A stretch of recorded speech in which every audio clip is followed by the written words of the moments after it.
Well, greetings and salutations, everybody. Welcome to the best damn movie-related show on the planet Earth, the John Campea Show, coming from right here on my YouTube channel. I am, of course, your host, John Campea, and it is an awesome honor and privilege, as it is every day, to have you, our international friends, gather around as we talk about our favorite things in the world: movies, movie news, TV, streaming, all sorts of good stuff. And speaking of good stuff, ladies and gentlemen, Mr. Good Stuff himself is here, Mr. Robert Meyer Burnett. Robert, how you doing today, sir?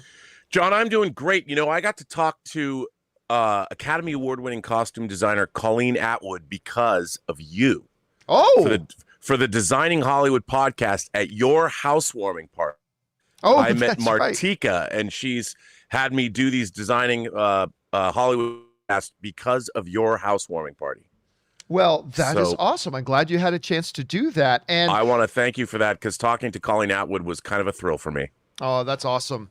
That's awesome. Hey, listen, guys, we do have a number of things that we need to talk about here today. And so here's how today's show is going to go. We're going to start off in the first half of the show by doing some pre-lined up topics. And then in the second half of the show, we're going to take your live comments and questions. If you want to get a live comment or question in on the show, simply go down to the tip link in the description of this video and click on that there. Or you could enter it in manually at www.streamelements.com/movieblogtv/tip. You'll be getting your comment or question read on the show if it's appropriate for the show. We won't guarantee it'll be on in case it's not. But most importantly, you're also supporting this channel at the same time, and all of us involved with the show, thank you guys so much for your support. And by the way, I just want to say already, right out of the gates here, Dr. Robert, Michael, and Alex's Movie Corner both send in super chat badges and live chat. Thank you guys, appreciate that very much. All right, guys, listen. We do have a lot of things to cover, so let's jump right into it here. And we're going to start with one off the top, and that is this. You know, in the world of movies and fandom, one of the other things besides the movie theaters and movie release schedules that the pandemic really affected, Rob, was, of course, the conventions. You know, the conventions are a big part of the movie year. You know, CinemaCon last year got canceled, Comic-Con got canceled, New York City Company, all these sorts of big things got canceled. And these things that a lot of fans look forward to every year kind of had to been pushed. Now, we had, of course, Comic-Con at home. That's not really the same thing at all and all that kind of stuff. One of the things people have been wondering about is, are they going to be moving forward with New York Comic-Con?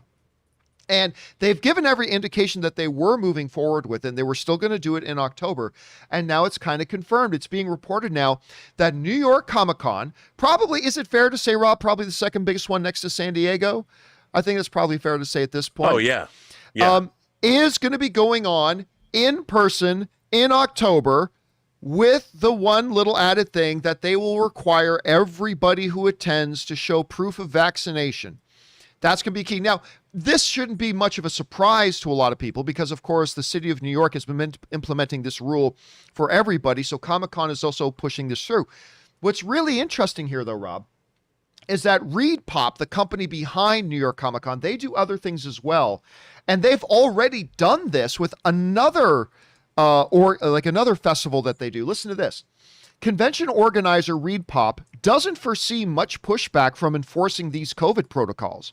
For a similar event called PAX, that's a big video game thing, PAX West, the company implemented similar guidelines.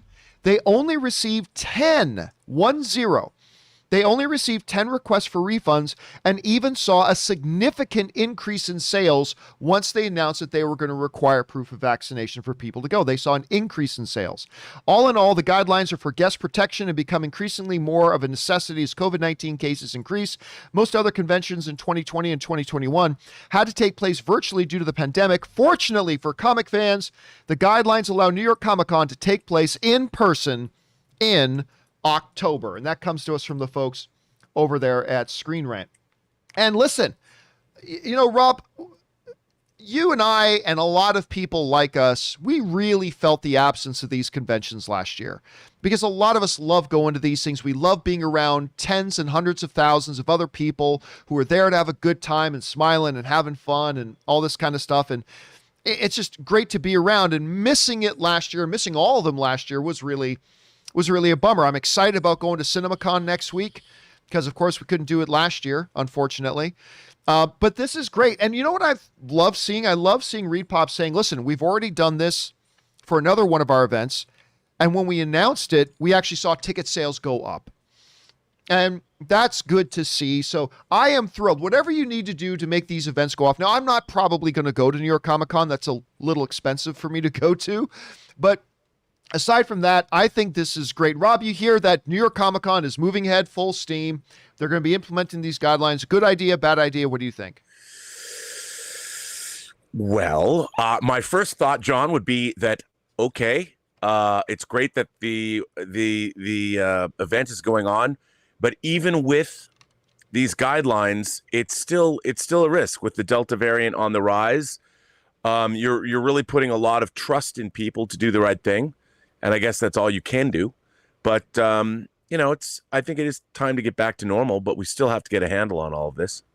Yeah, I agree. I mean, you can't just do things willy-nilly. You have to take the precautions, right? And that's all I ask. That's all I've ever asked ever since the very beginning of this thing. Just, you can't do, like you used to say, Rob, short of putting on a hazmat suit, there's nothing you can do to 100% guarantee absolute safety. But if everybody just did the reasonable things, the reasonable precautions, I think it would be a much smaller issue today than it would have been. And I really like seeing this. I'm excited fans are going to get to go to this thing.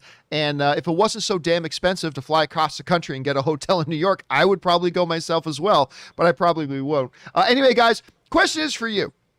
What do you think about this? New York Comic Con is moving full steam ahead. They're going to have, of course, their requirements for proof of vaccination, all that kind of stuff. How are you feeling about that? Are any of you guys planning on going to New York Comic Con? Jump down into the comment section below and let us know your thoughts.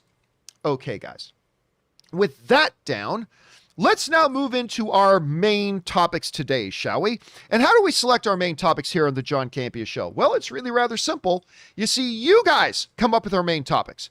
Whenever you come across a big topic, issue, or story that you feel needs to be addressed here on the John Campea Show as a main topic, simply go anytime 24/7 over to www.thejohncampeashow.com/contact. Once you guys get there, you're going to see a form. Fill it out with your topic or question. It's absolutely free.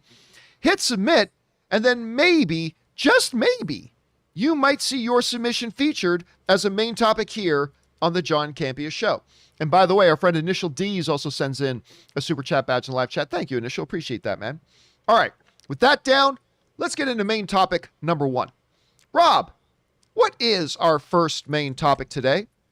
Well, John, I just clicked off of what it was. That's okay. I can read the first topic. I'll read the first. Clicked away from it. All right, here we go. This is our first topic today. Our first topic today gets sent in to us by Colton West.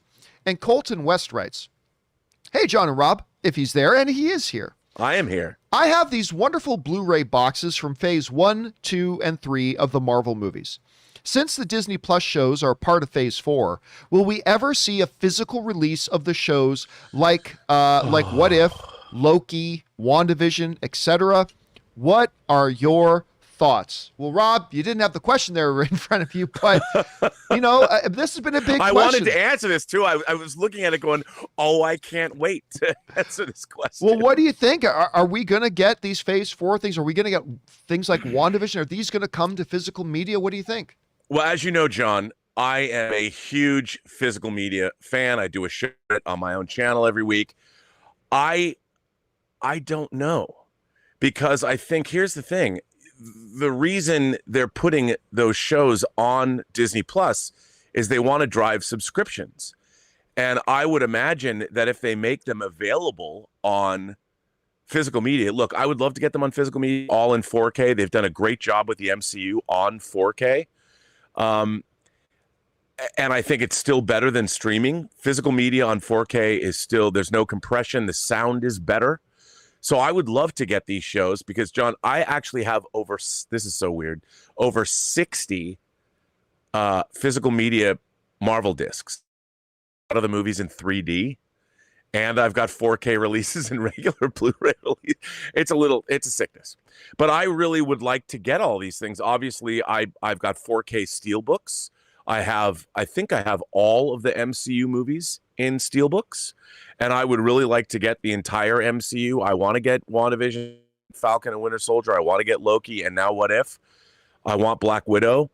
And I hope they do. But on the other hand, I do understand that these shows are supposed to drive subscriptions to Disney Plus.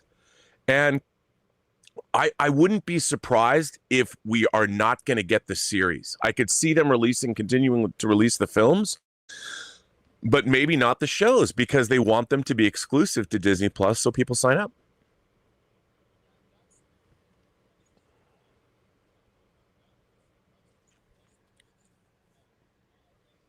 Are they going to be putting these things forward? Are we going to get these phase 4 things in here and stuff like that? And one of the things that we said, like you just pointed out, is like, well, look, you got to understand the reason they're making these shows, the purpose for them in making these shows like WandaVision, Falcon and the Winter Soldier, Loki, Hawkeye, Ms. Marvel, Moon Knight. The reason they're making these shows is because they want people to sign up to Disney Plus. It would be counterproductive to their purpose to make them and then say, oh, but here's a different way you can watch them. You know, it would be a little bit, now this came out a couple of months ago, but this is from the folks over at Fansided who wrote the following. It's like, there's some bad news for people wanting to get WandaVision. According to MovieWeb, Disney is not planning on releasing the Marvel shows on DVD or Blu-ray. This means that WandaVision, Loki, and the Falcon Winter Soldier are not heading to discs. And again, this shouldn't catch any of us by surprise. Again, if you were making, serving a dinner to try to get somebody to come to your house, would you then give them incentive to go somewhere else other than your house for dinner? No, that would kind of defeat the point. So it shouldn't surprise us at all. Here's my guess, Rob. I think we are still going to get the movies probably on physical media for about another year. But I'm thinking after another year and a half, I don't even think they're going to put their movies on physical media anymore. I think they're going to be, hey, come see it in theaters and then watch it exclusively on Disney Plus afterwards. I think that's the direction they're going. What do you think about that? Look, as much as I hate to admit it, John, I do think that physical media is not long for the world. And I think that is just the way of the future. And I understand that. I mean, people are always saying, well, Rob, don't you think putting a disc in a machine is a little 20th century of you? And that might be very true. But I do think that, look, I still think streaming the pipelines, especially at 4K, is not quite where it can be. And I think that there is still a joy to having a shelf full of MCU titles, because I know when I look at it, I feel warm and fuzzy inside. But the reality is that the business is changing. Hollywood is in the midst of a massive sea change. And the fact is, in a now direct-to-consumer marketplace where Disney Plus is delivering their content direct to the consumer. And that's why I also fear for theatrical exhibition. And I think that, too, as much as I hate to admit it, I mean, maybe they'll just start shooting with IMAX cameras and movies will only come out in IMAX, which, by the way, wouldn't be such a bad thing. I know Shang-Chi was shot in IMAX. So I just think it's an inevitability. We're going to see it go away. Yeah, I just don't think we're going to see these things coming out. Again, I still think we're going to get the movies for a little while longer come out on Blu-ray and DVD, but after that, I think they're pretty much going to go away because they want, if you want to watch those things, they want you to go to Disney Plus to see it. Anyway, the question is for you guys. What do you think about this? Do you think we'll ever see shows like Loki, WandaVision, Falcon the Winter Soldier? Do you think we're ever going to see these things on physical media? Yes, no, whatever you guys think, jump down into the comment section below and let us know your thoughts. And by the way, our friend John Demoto sends in a super chat badge in the live chat. Thank you, John. Appreciate that. All right. With that down, let's move on to main topic number 2, shall we? I'm ready. And our second main, well, I'll do the second main, you do the third. Our second main topic today gets submitted to us by Star Wars Rocks, who writes, "Hi, John and Rob. It has recently come to my attention that we could possibly be getting a live-action My Hero Academia live-action movie in the works at Legendary. It's being directed by a well-known Japanese director called Shinsuke Sato, and it's coming from an article from Deadline. Thanks, and keep up the great work." All right. Thanks a lot for sending that in, man. Appreciate that. And yeah, listen, there is a very popular show out there called My Hero Academia. And it's one of those shows that kind of like Harley Quinn was one that I wasn't going to check out, but I had so many people write in and tell me about it, I decided to check it out. And I got to say this. The story and the mythology of My Hero Academia is really good. I had to give up on the show, unfortunately, after one season because I absolutely could not stand the main character. Not All Might. All Might is All Might, who is basically the Superman of this world. His name is All Might, which is a great name, by the way. Yeah. Who has his power come from something called One for All, which is amazing. And its counterpoint, All for One. But that being his debate, the main character, the kid, I couldn't do it anymore. Rob, I just couldn't do it. Because the main character talks in cry. Oh no, I got. And I just couldn't take it anymore. I couldn't take it. It was a whole fucking season of that, and I just couldn't take it. Even though I really did enjoy the mythology, the world building, the story. But man, this Deku character, who is the main character of the show, I couldn't take it anymore. I just couldn't take it. So I stopped after season 1. But then word started to come out that we're going to see a live action. There's been whispers of this for a while, and now it's taken a major step forward. This comes to us from the folks over at Deadline who write, Shinsuke Sato, the director behind Japanese hit movie Kingdom and the upcoming sequel, is set to make his English-language film debut with My Hero Academia, Legendary's live-action adaptation of the popular Japanese manga franchise created by, I'm sure I'm going to pronounce this, Kohei Horikoshi. The manga, first published in 2014, centers on superhero fanboy Izuku Midoriya is, I think the way All Might says, Midoriya, who daydreams about being a hero in a world where 80% of Earth's population manifests a superpower known as a quirk. Izuku is born without a quirk, but after a chance encounter with All Might, the greatest hero in the world has ever known, he defies the odds and enrolls at the UA Superhero Academy, where he will find challenges that require him to risk everything to prove himself to be truly special. And again, I am telling you, the mythology and underlying story of this thing is actually really, really good. I enjoy it. I just couldn't stomach it. But would I be interested in a live action version of this? Yes. Yes, because I believe that when they do a live action of this, they're going to take away the fact that Deku always looks like this and constantly has the tears. I'm positive they will take that away. I'm sure they'll take that out. Maybe have a little bit of it, and that's fine. But to take most of it out. By the way, look at that picture of All Might. All Might is great. I love that character. Anyway, so if you can find a way to take this mythology and this story, Rob, and bring it into a live action environment, sign me up. I actually think this could potentially be really good. It could also be a complete unmitigated disaster. But I mean, I think it has a lot of potential, so I'm excited about it. Rob, you hear about this. What do you think? Well, first of all, Kingdom, which I actually have been wanting to see, is also a manga adaptation. And I think that it did very, very well. And I'm looking forward to seeing it. So I think this is probably, first of all, a great. And I can understand, the main character of My Hero Academia can be a little annoying. I mean, I get it. I get it, but I like the series, and I think a live action adaptation could be pretty cool. I mean, there's certain anime tropes that can be a little annoying. I mean, I completely get that, but I do think that this has potential to be pretty neat. So I'm for it, man. I think it's kind of exciting. I figured, I'm actually surprised it took as long as it did to announce it. I mean, we've gotten a lot of interesting, Death Note, Attack on Titan.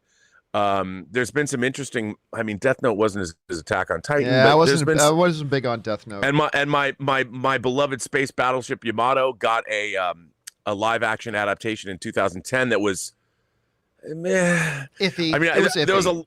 It was iffy. There's still a lot of stuff in there I really liked, but I'm hoping something like this could be pretty cool. I'm excited. I agree. I think there's a lot of potential here. Question is for you guys. What do you think about this? It looks like a live action My Hero Academia has taken a major step forward, landing a director. Do you think there's potential here? Do you think this is a terrible idea? Whatever you guys think, jump on down to the comment section below and let us know your thoughts. And by the way, our friend JJav Dav sends in a super chat badge, as does Savage McFilthy also sends in super chat badges. Thank you guys. I appreciate that, man. All right. With that down, let's move now on to main topic number 3. Rob, what is our third main topic today? Well, actually Rodrigo S says, I don't know what the LT meant. Hotel Transylvania 4 is going directly to Amazon for $100 million. Wow. I mean, that's a lot. I mean, but you know what, John? I don't think this was unexpected because Hotel Transylvania, the other ones have gone to streaming. So I don't think this was unexpected thing. And Variety says this: Sony Pictures Animation and Amazon are nearing a deal for over $100 million for the animated feature Hotel Transylvania Transformania, which is actually a pretty cool title, to stream globally on Amazon Prime Video. Variety exclusively. Hotel Transylvania has been a monster family franchise for Sony, with the first 3 films grossing more than $1.3 billion in theaters worldwide since 2012. But the surge in COVID cases, driven by the highly contagious Delta variant predominantly infecting unvaccinated people, has made theatrical exhibition of family pics untenable, since there's no vaccine yet for children under, with New York City enacting a vaccine mandate for indoor venues on Tuesday and other major cities seriously considering their own. John, I think that they didn't really have a choice. And I think that putting this on streaming, and they're getting a pretty penny for it. I mean, probably not as pretty a penny as if they released it theatrically, but we're living in this new world. And I think it was a good move. And, you know, it just means people around the world are going to get to see it. And at the end of the day, isn't that what's most important? Yeah, I mean, look, there's a couple of not surprising aspects to this that make this whole thing really not surprising at all. Number one is that, yeah, especially with major cities like Los Angeles, New York, and others are getting ready to follow suit, implementing that you got to show proof of vaccination to enter the theaters. For a children's movie coming out in markets where children can't get vaccinated, that becomes very, very problematic. So, yeah, that makes it not such a big thing either. The other thing is this: while the franchise as a whole has done very well at the box office, it's been in decline. And now this fourth one, their 2 biggest stars aren't even in the movie anymore. Adam Sandler, who has been the main lead voice in this, is gone. And I believe Kevin James was the other one. I think it was Kevin James was the other one. He's gone. A bunch of the other supporting cast are still there doing the voices, but they're gone. So this movie already had a feel like it was a lesser than installment of the franchise. Not to mention, I've never personally liked the franchise all that much anyway. That being said, I don't think the marketing of the trailers were all that good. So when you combine all those things together, it seems like a move to putting this thing on Amazon. Amazon was willing to put up over $100 million for it. Plus, Rob, here's the key thing about this. Even though they did that, Sony still maintains a bunch of the rights for future television exhibition and things like that. So Sony is going to still be able to sell off certain rights to this movie later on, while Amazon gets it exclusively right now for the foreseeable future, at any rate, for $100 million. So it's actually, at the end of the day, not a bad deal for Sony. But again, it's not a bad deal for Sony given these specific circumstances with these specific set of criteria that's going on right now that makes it kind of make sense. So I get it. I do. I think this makes sense. It's the least risk for them right now, when normally for a lot of other movies, it probably wouldn't be a good move. For this one, I think it is. Anyway, guys, the question is for you. What do you think of Hotel Transylvania 4 getting moved down to Amazon? It's now going to go straight to streaming.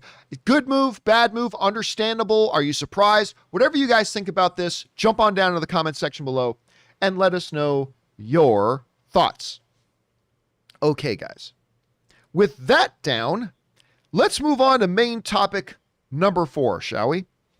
And our fourth main topic today gets submitted to us by Mad Max, who writes, "Hey, John and Rob. John, earlier today," he wrote this in yesterday, "earlier today you mentioned that you were going to Shang-Chi's premiere tonight. I just read that the social media reaction embargo lifts as soon as the premiere is over. What did you think of the movie, and what sort of reaction were you hearing from the other people there? Thanks." All right, thanks a lot for sending that in, Mad Max. And by the way, our friend Mishak82 sends in like a $50 super chat badge in the live chat. Thank you, Mishak. Appreciate that very, very much. That's extremely generous of you. Thank you. Okay, so what did I think of Shang-Chi, first reaction, all that kind of stuff? For those of you who may have missed it, I put up a quick out of the theater reaction of Shang-Chi when I came out. And I'm sure a lot of you guys have seen it. I think it already has over 100,000 views. A lot of people very interested in seeing how this movie is going to turn out. Let me tell you what my thoughts are on this. Kind of, you know, take it for what it is. To me, Shang-Chi is the best comic book movie I've seen since Logan. I'm not saying it's as good as Logan. Don't get, learn the English language. I'm not saying it's as good as Logan. Bruh, that means better than Endgame, better than Infinity I think so. War? I think so. Wow, I'm excited. You know how badly I want to see this movie? Oh my God. Yeah. I had a better time watching this movie than I did watching Spider-Man Into the Spider-Verse, and you know how much I love Spider-Man Into the Spider-Verse. What? Wow. I had a better time watching this movie than I did Endgame. I had a better time watching this movie certainly better than I did watching Black Widow. I had a better time watching this movie than I did watching Suicide Squad, and you know I really like Suicide Squad a lot. I had a better time watching this movie. Again, I have not had a better experience watching a comic book movie since Logan. Logan was better, but after Logan, I haven't enjoyed a movie this much, as a comic book movie this much. And the martial arts in it, granted, if you're not into, Crouching Tiger, Hidden Dragon or anything like that, there's some very practical hand-to-hand combat stuff. There's some very mythological kung fu style fighting, like a Crouching Tiger as well. It's all blended in. I don't think there's been better martial arts in a movie since The Raid. Not as good as The Raid or The Raid 2. Not on the same level. The Raid and The Raid 2 martial arts action is better. But I'm just saying, since then, I don't think I've seen one that has had martial arts action that I've been this much into since The Raid. Certainly leagues better than Snake Eyes. Certainly leagues better than Snake Eyes. This movie is awesome. This movie is awesome. And you know what? I haven't done this since I think the greatest comic book movie of all time is the first Avengers movie. I still think that's the best comic book movie ever made. But I had an experience coming out of Avengers where I was shaking. I was shaking when I came out of Avengers. I was like, I couldn't just not move. I was just so filled with adrenaline, and I was so filled with awe and wonder of what I had just seen and all that kind of stuff. I haven't experienced that until last night. Like last night I came out of the thing and I was and here's the funny thing about it. And I'm not going to go into plot points, and I'm not going to go into the story structure, and I'm not going to go into any of that. That has to wait till the full review, and the full review is still under embargo. I'm just telling you my reaction as I came out of the theater. It's at its core, this is a simple Marvel movie. It really is. When you sit back and watch it, you realize, structure-wise, it is a simple Marvel movie. If you're going into Shang-Chi expecting to see The Dark Knight, just with good martial arts, you're going to come out disappointed. This is very uniquely and distinctly an MCU movie, but it's just executed in such a way that I was just bouncing off the walls when I came out. Just bouncing off the frickin' walls. And Rob, this is good, because you remember, I believe the last time I was at a big movie premiere was I believe before the pandemic, I think I could be wrong about this, but I think the last big movie premiere I was at prior to the pandemic, I believe was Star Wars: The Rise of Skywalker. And that movie was shit. You know, I came out of it and I did a video right after. I said, guys, this one's not for me. You know, I was just so disappointed and so let down by the movie. I came out because, you know, you go to these premieres and you're excited. You hope you see something good. And I just came out of that one. I'm like, guys, this movie, hey, some of you are going to love it and that's great. But for me, it's not for me. It was so great to go to a premiere and actually come out happy. Because I've seen a lot of movies, Rob, I haven't been so happy with the last little while. But you know, some like Suicide Squads, obviously Free Guy is great. But man, I'm telling you what, I was filled with joy coming out of that. I still had adrenaline pumping through me watching it. The humor, like some people don't want any humor in their comic book movies. No, everything should be dark and gray and everybody should cry and be sad. I get that. Some people like that in their movies, and that's cool. If that's what you're looking for in your movies, that's cool. But this does have the MCU humor in it as well. But oh my God, the humor worked. Oh my God, the humor worked. And dude, you know, to be honest, and Rob, I was telling you this before, because all Kevin Feige has been talking about is Eternals. It feels like for the last 6 months, all Kevin Feige's talked about is Eternals. So I kind of felt like, okay, so that probably means Black Widow and Shang-Chi are probably okay. And sure enough, I saw Black Widow and I thought Black Widow's okay. You know, I like it. I do, but they did such a bad job with their villains, both of them. They botched the villains so bad, and it's hard to be too terribly good when your villains are that bad. But I still liked it. I mean, I still thought it was okay. So I went into Shang-Chi kind of expecting the same. You know, I was kind of expecting, okay, I'll probably like it, and it'll probably be good, but probably not great. This movie is great. It's great. I love this movie. But look, like everything else, Rob, it's all subjective. Just because I loved it this much doesn't mean you're going to love it as much as me. Doesn't mean any of you guys at home are necessarily going to love it as much as me. All I can tell you is what my unique individual reaction to this film was. And my unique individual to me reaction to this film was absolute pure euphoria. Absolute pure euphoria. I loved it. This is now in my top 5 favorite comic book films of all time. And I cannot, and Rob, I'll tell you what, I know I'm going to break your heart here a little bit, just a little bit, but you know, I'm scheduled to see Shang-Chi 3 times before the movie opens, right? I was going to see it last night. I'm scheduled to see it tomorrow with you, and then I'm going to see it at CinemaCon. I was actually thinking before the movie, I might call you up and just cancel on the screening tomorrow, because do I really need to drive all the way back into LA to go watch it again on Wednesday morning? And then I came out of the theater, it's like, oh no, I am coming right back here as fast as I fucking can to watch this movie again. Son. So yes. You and I will go to see this. You and I will go to see this. But woo! It's so good. And guys, listen to me. Stop what you're doing. Listen to me right now. Stay for the post-credits. All right? Oh, really? Big news flash. Marvel has post-credit scenes. Just stay for them, okay? There's a mid-credit scene, which I think is a top 2 or 3 best mid-credit scene that Marvel's ever done. And then there is a very, very end of the credit scene, which is also good. It's also good. Not as good as the mid-credit scene, but also good. But you make sure you stay for the mid-credit scene, and then don't get up and leave at the mid-credit scene plays. Stay until the end. Because I believe both of them have ramifications for what's going to happen in the MCU moving forward. Both of them do. For 2 different reasons.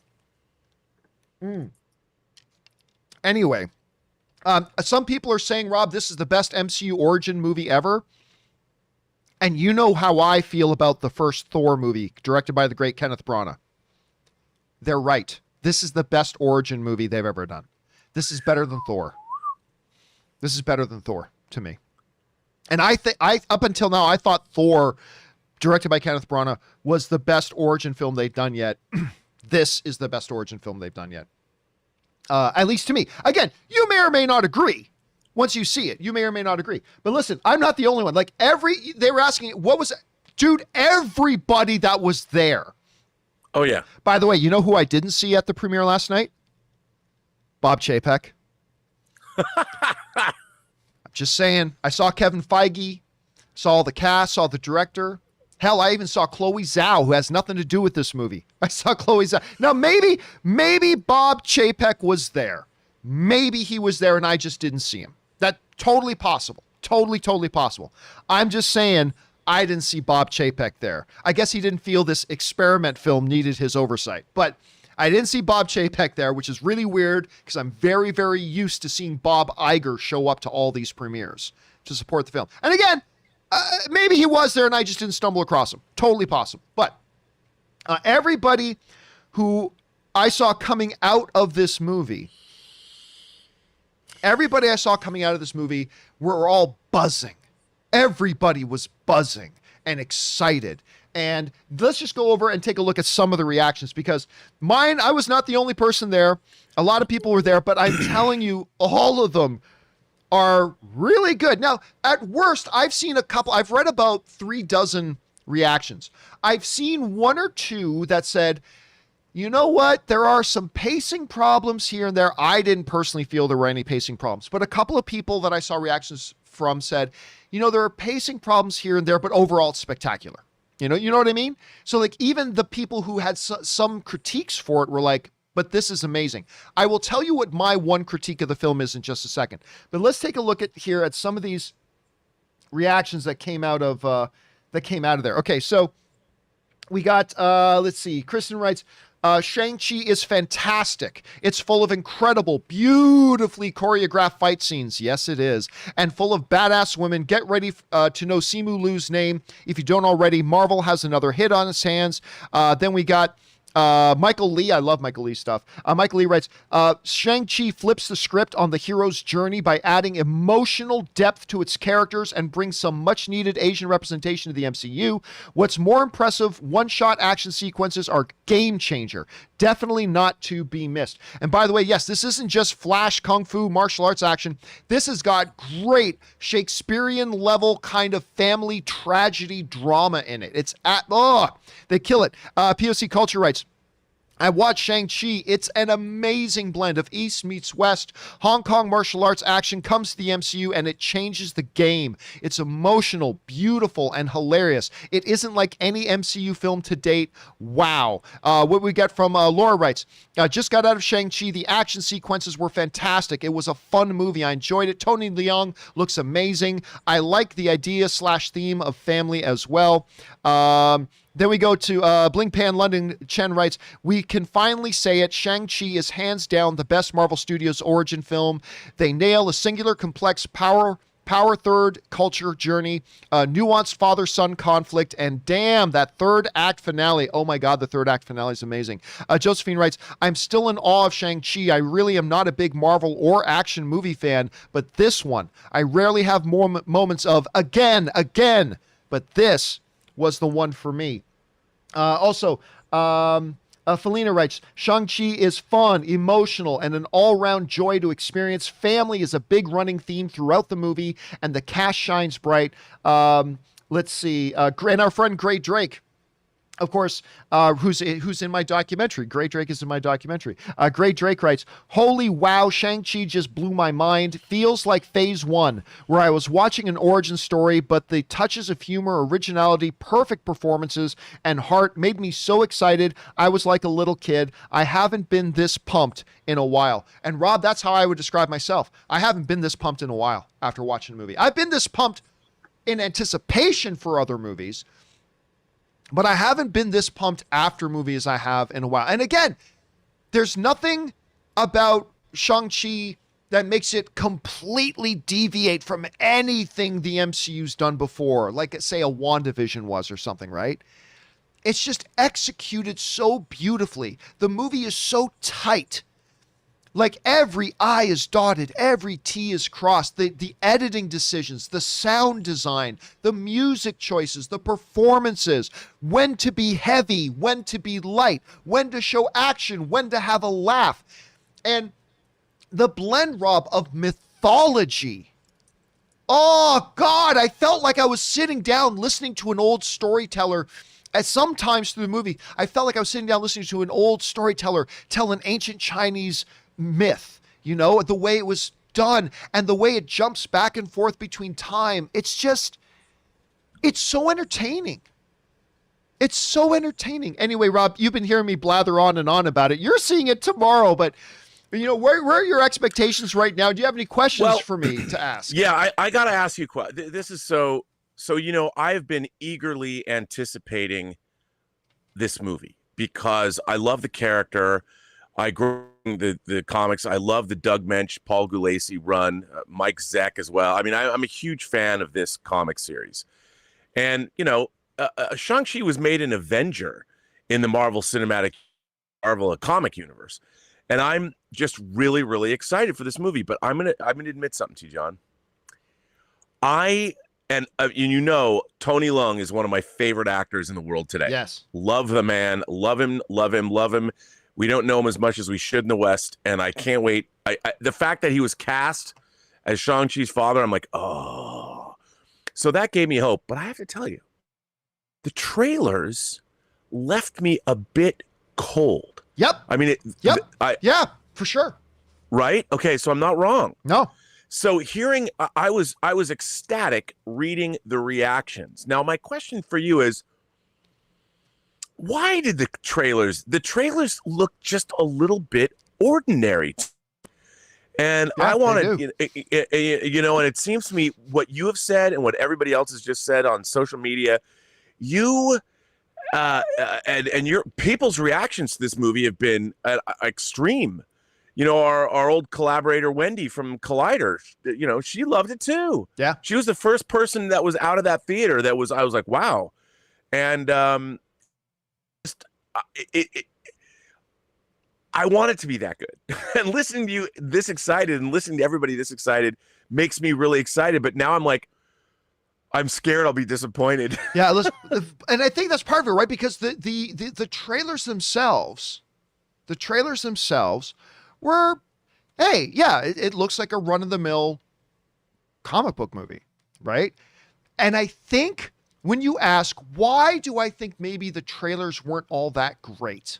Because I don't think the trailers were terrible. I don't think they were bad trailers. It's just they didn't really do anything to amp me up very much. Here's my best guess. It's because of what they did not want to show you. I think they could have made much more exciting trailers had they shown a bunch of the stuff that I had no idea was going to be in this movie. And I feel like for the first time in a long time, Marvel decided, let's play a little bit conservative with how much we show in the trailers. Because even though they gave misdirects for things like Endgame, they still showed us a lot in those trailers, right? Like they still showed us a lot there. So but I agree. And I think maybe part of my reaction is because I had very tempered expectations, right? I didn't have bad expectations. I just had very tempered expectations for Shang-Chi because the trailers weren't fantastic. Kevin Feige's been spending his time talking about Eternals. I didn't think Black Widow was all that great. I mean, I thought it was okay. I liked it, but I didn't think it was all that great. I didn't think Loki at the end of the day was all that great. There were certainly some episodes that I loved, but overall, I thought Loki was good, but I didn't love it. I didn't love Falcon and the Winter Soldier. I liked it, but I didn't love it. So, I go into Shang-Chi with very tempered expectations.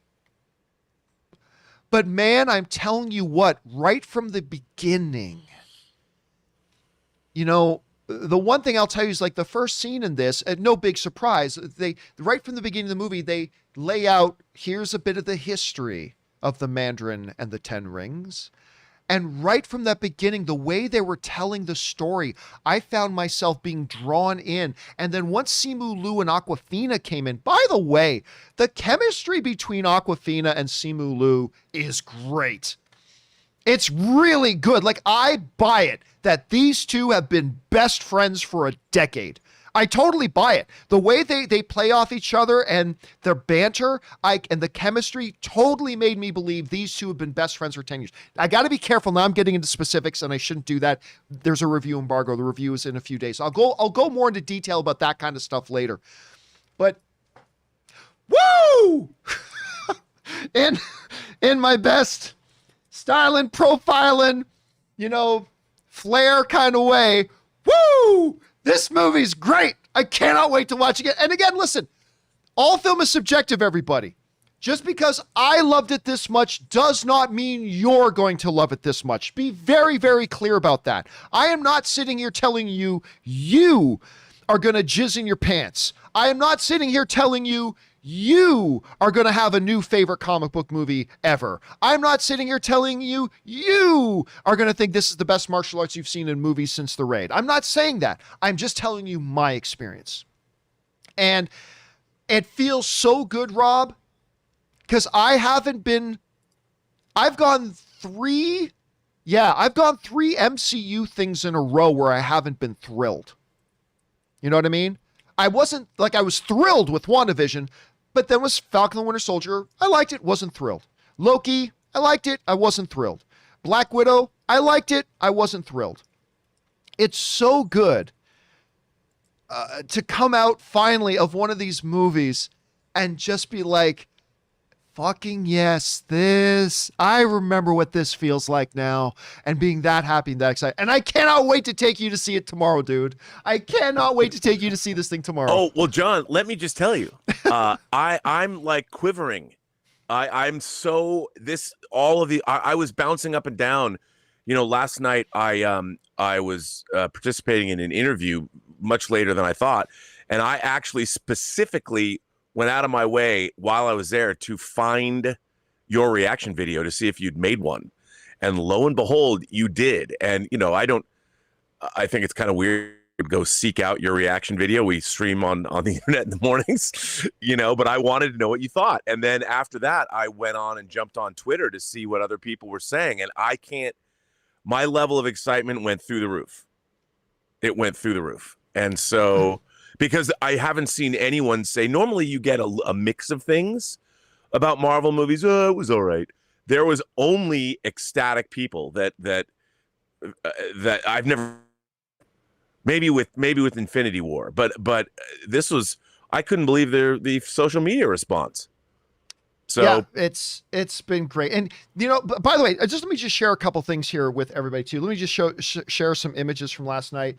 You know, there's, a random fan came up to, obviously that's Greg Alba, taking pictures of us at the event there. Of course, I've shown off Anne's outfit.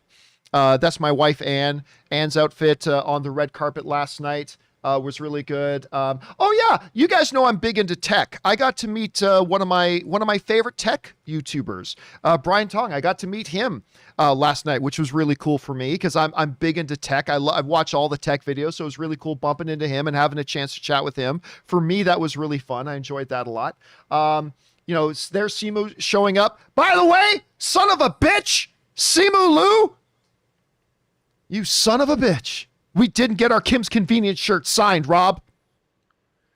Didn't get our Kim's Convenience shirts. Me and Simu Liu, dunzo. To quote Tom Hatherford from Parks and Rec. Me and Simu Liu, dunzo. Simu Liu calls me, hey, John, want to hang? Nah, man, we're dunzo. You know, didn't get my damn shirt signed. I never had to. Every time I saw Simu Liu last night, he was engaged and I never wanted to go up and like interrupt him and stuff like that. So that's not his fault, but F Simu Liu, dunzo. I'm done. John, didn't get my shirt signed. I got two words for you as far as Simu Liu is concerned. What's that? Hot toy. Oh yeah. There's going to be some great hot toys. And by the way, I hope they make a Tony Leung hot toy because, you know, they canceled the Tony Leung Lust Caution hot toy that was coming out this year. They canceled it because I think I was the only person that pre-ordered it. But I was very disappointed. Tony Leung in a linen suit, man, come on. And so he's got much better suits in Shang-Chi. So I'm pretty stoked about this, John. But just a couple more I want to show here. I bumped into this guy recovering nicely from his comet asteroid striking his out thing, so it was good bumping into Mark. There's Ann and I at the premiere walk and talk there, getting our picture in front of the big premiere thing. That was a lot of fun. No, listen, overall we had a great time and everything too. But you know, I had a great time at the Star Wars Rise of Skywalker premiere until I saw the movie, and then I'm like, But this one was good though, dude. I'm telling you, this one was good. So there you go, guys. Whole bunch of reactions. All very, very positive. And again, all movies are subjective. Your mileage may vary. You're going to have your own unique experience with this film. So take my excitement for it for what it is. My excitement, my thrill, my euphoric, spectacular time I had watching it. It doesn't mean that's going to be your experience. You may like it more than me. You may not like it as much. All I can sit here and tell you is what my reaction to this film was. And I had a bloody, even though it is at its core a very simple MCU film. It's a simple film, but it just executes so well. I just couldn't believe how much fun I had at it. And like I said, I don't think I have not enjoyed a comic book movie this much since I saw Logan. And for me, if you know how much I like Logan, that's me saying a lot. Anyway, question is for you guys. What do you think about all these reactions we've been seeing out of Shang-Chi? And by the way, tomorrow, by the way, Rob, we should let people know, the John Campea Show tomorrow is going to be held later in the day. It's going to be held at 3 p.m. tomorrow instead of 10 a.m. Los Angeles time, because Robert and I are going to be in a movie theater in Hollywood watching Shang-Chi again. Well, for Robert, it'll be the first time, watching Shang-Chi tomorrow at 11 a.m. So we're going to do the John Campea Show at 3 p.m. tomorrow, and then you guys will not only hear my reaction to the film, you're going to hear Robert's reaction to the film. And I think Rob's going to have a really, really good time. I can't wait. I really hope he's going to have a really, really good time. Anyway, guys, what do you think about all the reactions you're reading? Jump on down to the comment section below and let us know your thoughts. All right, guys. With all that down, let's move on and start taking your live comments and questions, shall we? Once again, the way you send in a live comment or question to be read on the show. Oh, and by the way, guys, Rob planned on putting up a big companion video for us last night, but his schedule kind of got out of hand, so it went up earlier this morning. So if you were waiting to see your question answered in a companion video, it is now up on the channel. It just went up earlier this morning, before about an hour and a half before we started the show. So it's there. So if you were waiting to see your question get answered, go check out the Rob's companion video. It is up there. But for now, let's get picked up where Rob left off on the companion video, shall we? And we're going to start getting caught up here with Greg, who writes, one of 16. Okay, buckle up, everybody. John, please don't take this the wrong way. Okay, I never like conversations that start that way. John, please don't take this the wrong way, but I really think you need to show Agents of S.H.I.E.L.D. just a little bit more respect. No, fuck that. No. Let me just say this before I finish reading your comment. You don't owe any fucking movie or TV show respect. You don't owe any movie or TV show anything. You don't owe them anything, all right? It is up to you, or it's up to the show or the movie to entertain you. It's not up to you. You don't owe a damn show or a damn movie anything. If you love it, great. If you don't, you don't. But you don't owe anything to a show. I do not owe Agents of S.H.I.E.L.D. one damn fucking sliver of respect. Not in the least. No, like none of you owe any movie or TV show any sliver of respect. If it gets it from you, it gets it from you. If it doesn't, it doesn't. Anyway, let's keep reading, shall we? But I really think you need to show Agents of S.H.I.E.L.D. just a little bit more respect. We can disagree here, but me personally, I think it's the most consistently well-written superhero show ever made. That's awesome. Good. I'm glad you like it. That is incredible. Just because I think it's a pile of shit doesn't mean I don't want you to love it. If you love it, that's awesome. I celebrate that. Anyway, let's keep going here. 2. Many have invested so much time into it. Well, guess what? Every movie or TV show have hundreds, if not thousands, of people that invest their blood, sweat, and tears into it. It's Agents of S.H.I.E.L.D. isn't unique that way. Anyway, many have invested so much time into it, and it's a real bummer to hear you call it a pile of shit with a smile on your face, as if you relish in saying that to us who do enjoy it. Not at all. Just like I don't mind people who hate movies that I like. I don't take it personally. I watched it and I liked it. They watched it and hated it. That's okay. Anyway, no offense. I just feel like you're way too harsh on it. Nope. I think the TV show's a big pile of shit, so I call it a big pile of shit. That's my response to it. Anyway, to address canon, I'll say, You've been wrong before. No, I haven't. I know you'll not be a fan of it, but if it comes to fruition. But I do have to say respectfully that I believe you're going to realize you are wrong about Agents of S.H.I.E.L.D. not being a part of the mainline MCU. Nope, Kevin Feige has been very clear about that. In every word I've seen from Feige, he's only ever confirmed that the show is existing within the same main continuity. Then you haven't been reading everything Kevin Feige's been saying. As encouraged the characters returning in said continuity as recent as 6 months ago in an interview, he's never gone back on this confirmation. WandaVision put the final nail in the coffin. WandaVision totally showed that Kevin Feige's MCU is different than what Agents of S.H.I.E.L.D. was. Because the Darkhold was a completely different thing in WandaVision than it was, showing that they're completely separate. Anyway. He's never gone back in his confirmation from all the research I've looked into, despite what people have to say. We've quoted Kevin Feige several times on this show that say differently. Anyway, despite what people want to say about all the hearsay behind the scenes stuff, there's a lot of twisting of words going on out there too, from what I can tell. People act as if Feige is saying that the Disney Plus shows are the movies/shows interlinking for the first time. It means that Agents of S.H.I.E.L.D. isn't canon. This is just false. No, it's true. They clearly mean this is the first time the stories are going to be interlinking in big ways. That's not true at all.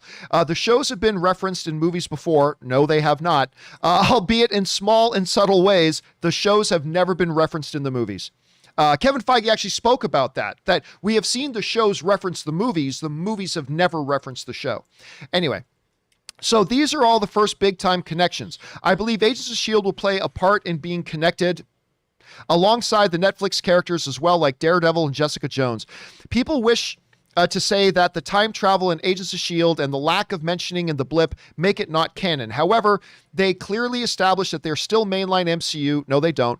In the show with the time travel on multiple occasions, especially the finale. Again, the show can pretend like it's a part of the movies, but the movies have never acknowledged the show. That's an important distinction.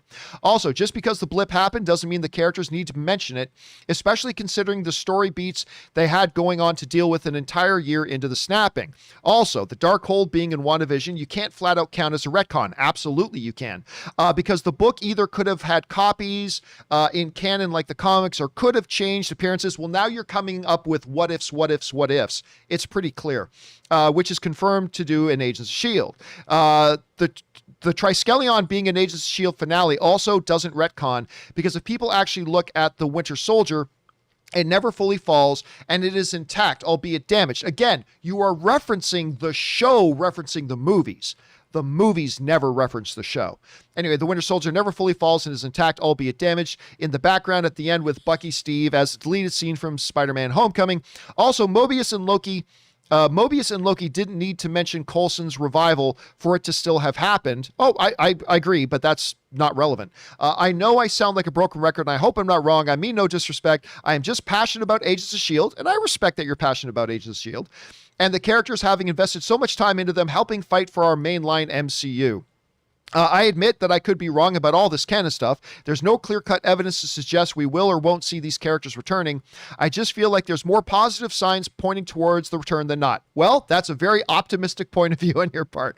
I stand by that unless they retcon things through in the future. The show has always been, and will always be mainline MCU. You can consider that all you want. I will swallow that hard pill if they retcon this later, though, which is entirely possible. I have the highest hopes for the future of our agents in this universe. Respect to you, John, and to every Marvel fan out there. Much love. Sorry for the long thread. No, it's just fine. Listen, Greg, I completely disagree with you, but I completely encourage and love when people have a different opinion to write them out and flesh them out. And I'll tell you where I agree and I'll tell you where I disagree. I'm not going to hold back about agreeing or disagreeing with you, but that's what we're doing here. I love that you put so much thought into that and you've put out your point of view, because I'll tell you what, Greg, there are people watching the show right now that agree with you. And it's good to have that point of view referenced. But, listen,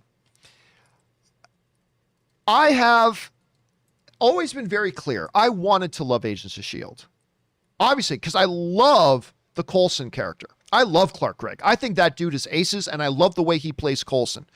And I even like Coulson to a degree in the show. It's just that the rest of it was total shite to me. And I'm a big MCU fan, and I want to love it. But no, it is not. Kevin Feige has always distanced himself from Agents of S.H.I.E.L.D. completely. Even at the big Phase 3 announcement event, when he got on stage and somebody asked him about the TV stuff, he said, that's nothing to do with me. You know, he has always distanced himself from that. The fact that none of the movies have ever referenced Agents of S.H.I.E.L.D. ever. I mean, obviously, S.H.I.E.L.D. they've referenced, but they've never mentioned anything from the TV show Agents of S.H.I.E.L.D. They have never made reference to show that there's connection there. The show has always referenced the movies, but the movies have never referenced the shows. And the event in WandaVision kind of put a seal on that. I mean, that was just Kevin Feige saying very clearly to the audience, Agents of S.H.I.E.L.D. ain't real. It's not a part of what we're doing here. This is separate. And that was made very clear with the Darkhold stuff. But listen, I don't want anybody else to not like stuff. Just because I think Agents of S.H.I.E.L.D. was a totally piece of garbage show doesn't mean, and it had its moments. It did have its moments. I think their 100th episode was really good. They did a special 100th episode, and I thought it was really good. But yeah, overall, I thought it was a terrible show, but you thought it was a great show. And I love that you thought it was a great show. I celebrate that you liked it. I am jealous because I wish I had that experience with it, but I didn't. I think it's awful. But that doesn't mean you need to think it's awful. And, but anyway, that's just kind of my thing on Agents of S.H.I.E.L.D. Rob, I can't remember. I can't remember if you were a viewer of Agents of S.H.I.E.L.D. or anything like that. What did you think about Agents of S.H.I.E.L.D., the show? You know, I have to tell you, I kind of had a love-hate relationship with it because it did a lot of things that I liked. And there was a lot of characters that I liked, but the problem was it was so television, you know, and there was a level of sophistication in the storytelling I thought it lacked. And to me, coming out of the MCU, directly out of the MCU, I wanted to have that level of sophistication, and it didn't. So I liked a lot of it and of it. So, all right. Anyway, Greg, thank you for writing that in and sharing your point of view, even though it's different from mine. And thank you for fleshing it out so much like that. I really appreciate that, dude. And like I said, just because I feel that way, I'm sure there are others who agree with you as well. So there you go. All right, next up, Scott Brown writes, rewatching Lost Boys again, which is a fantastic movie, made me think about fantastic movies that got awful sequels that shouldn't have been made. So my question is, what's a fantastic movie to you that shouldn't have gotten a shit sequel besides Highlander? Ooh, besides Highlander. Okay, Rob, I got one. Listen, there are lots and lots of great movies that had bad sequels. But other than Highlander, which is the obvious answer, for me, it would probably have to be the Billy Crystal, Robert De Niro, Analyze This, and its sequel, Analyze That. I don't know if you saw those movies, Rob, because the first one is wonderful. Analyze This. So for those of you who don't know, it's a little bit of Sopranos in there. Robert De Niro is a mob boss, but he starts having anxiety and panic attacks, and he goes to see a shrink and a therapist that has to help him, even though he's a mob boss. And it's really funny. It's great. And so I was excited when they announced Analyze That, but ooh, Analyze That is not good. Analyze That is not good. So yeah, for me, Analyze That. Maybe also The Whole Nine Yards with Bruce Willis, Michael Clark Duncan. What's the dude from Friends? The guy who played Chandler. Matthew Perry? Is that his name? Matthew Perry. And the girl who I thought was the hottest girl in Hollywood for a while. And I'm freezing. And you guys remember, what was the girl's name, the actress in The Whole Nine Yards? I'm freezing on it right now. For a long time, I thought she was Amanda Peet. Thank you. K Major was the first one to put it in. K Major, Talia al Ghul, CRB, and others. Amanda Peet. Oh, I thought she was like the hottest girl in Hollywood for a long time. I really did. But the Whole Nine Yards is great. And then the sequel, not so good. But for me, I'll stick with Analyze This. Rob, do you have one that particularly stands out to you as a great original with a terrible sequel? Oh, dude, yeah. One of my favorite comedies of all time is Arthur, the original Dudley Moore Arthur. I don't even remember a sequel. Arthur 2, there's a reason, John. Arthur 2 on the rocks. It should have been rocks and forgotten. But I will say this: I do own the Blu-ray, and both movies are on the Blu-ray. Good to know. Because, dude, Arthur, the original Arthur, is one of my favorite comedies. I think I went and saw it like 6 times in the theater when it came out. I was like 14 years old. I just thought the movie was the most hilarious. When you get caught between the moon and New York City. You know, Arthur, but I will leave you with one. I love that movie so much. All right. John Gielgud, man. And boy, the sequel's bad. Is it bad. That's a good one. All right. Next up, we got Garden Variety Vagabond who writes, John and team, we have had a ton of conversation on how great is Free Guy and Guy himself, Ryan Reynolds. But I must add that I fell in love with Jodie Comer. Again, actually twice, both as Millie and Molotov Girl. And if anyone isn't watching Killing Eve, oh yeah, that's where everybody got introduced to Jodie, was in Killing Eve. She was wonderful in Free Guy. She really was, both as her real word persona as Millie and her video game persona as Molotov Girl. She's great in both kind of roles. You guys know I have a big love for Free Guy. I absolutely adore that movie, and I agree with you. And by the way, follow Garden Variety Vagabond's advice and make sure you're watching Killing Eve. All right, Sam Fisher writes, sending this in before I've heard you read my Simu Lou tip, ignore it. I get why Lou is so upset. Something really needs to change with Bob Chapek. I have a friend whose dad works at Disney's corporate, and she says her dad and everyone else hates Chapek's guts. Look, I'm not everybody there. I'm sure not everybody there. I don't know everybody who is there. I don't know everyone. I'm sure there are a lot of people there who like Bob Chapek, all that kind of stuff. All I can say is that the people I have heard from, as my voice is going on me here, the people I have personally heard from, nobody I've spoken to likes Bob Chapek. Now, I'm sure there are many, many, many, many who do. I know 0.0000001% of the people who work at Disney. So take that for what it's worth. But yeah, I have kind of heard and sensed the same things as well. So there you go on that. Okay, let's continue on here. Next up, we've got, who we got? We got an anonymous viewer who writes, and by the way, Rob, are you still with us? Yeah, you're still with us. I'm still here, John. Next up comes to us from anonymous who writes, hey, John and Rob. I don't know how much you keep up to date with Schmodown lately, but I wanted to know your thoughts on the minor Chandru controversy. I'm not sure what is it. What is a Chandru? Anyway, he's one of the members. Oh, he's a guy. Okay, he's a guy. He's a guy. Okay, yeah. So the minor Chandru controversy and the questions it raises about heels in Schmodown and the whole wrestling angle altogether. For me, I skip almost all the pregame stuff and just go to the actual game. I feel like all the drama takes away from it, but when I try to mention it, I get drowned out. What's your take? Well, let me put it this way. I absolutely will watch the odd Schmodown match. I think what Christian has created with the Schmodown is an incredible thing. I really do. I think the Schmodown is an amazing idea, and what he's created there is an absolutely incredible thing. And by the way, there's a bunch of things in the Schmodown that I actually came up with. So like the challenges, that's me. There are a number of things that I kind of came up with. And I just think the Schmodown is a terrific thing. It's a great game. I think it really brings a good, fun game to the internet for movie fans. I think it's fabulous. You know, I love Christian, all that kind of stuff. I will say this though, and Christian knows this, so it's not like a Christian will see this and think, why haven't you ever told me? Christian knows this is how I feel about this. I'll give you my honest thought on this now. Okay, so here's this. The one thing that I've always disagreed with Christian on before when it comes to Schmodown, and he knows this again, is how heavily they lean into the story.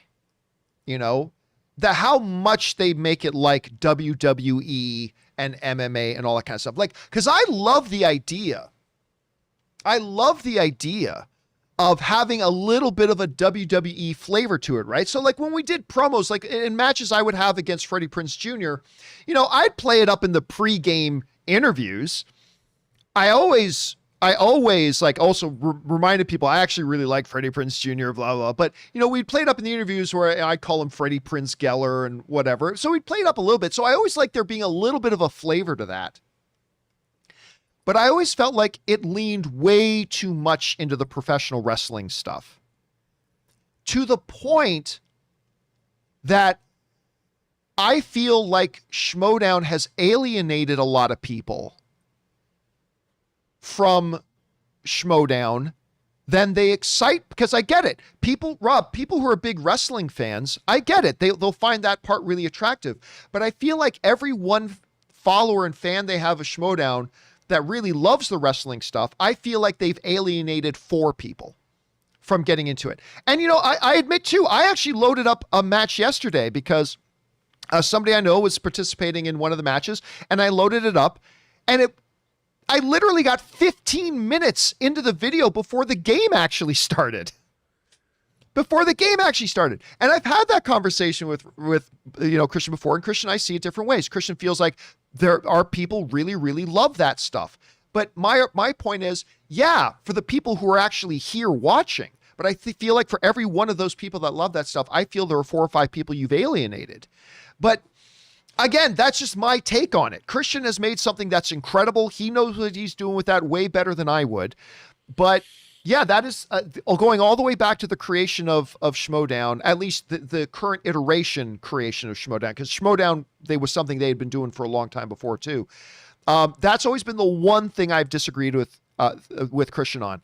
I believe they should lean far more away from the WWE stuff. Just give it a little bit of a WWE flavor, a little bit of that competitive fire flavor, but get away from big storylines and blah, blah. I think that's just the majority of the people who would love to tune in and watch a really good, high quality, well-produced movie trivia game like they do at Schmodown. I think they would see their audience triple in a year. I think in 1 year, their audience would triple minimum. But I could be dead wrong about that, though. I could be completely dead wrong. Rob, you were a competitor in Schmodown a lot longer than me, and you were a heel.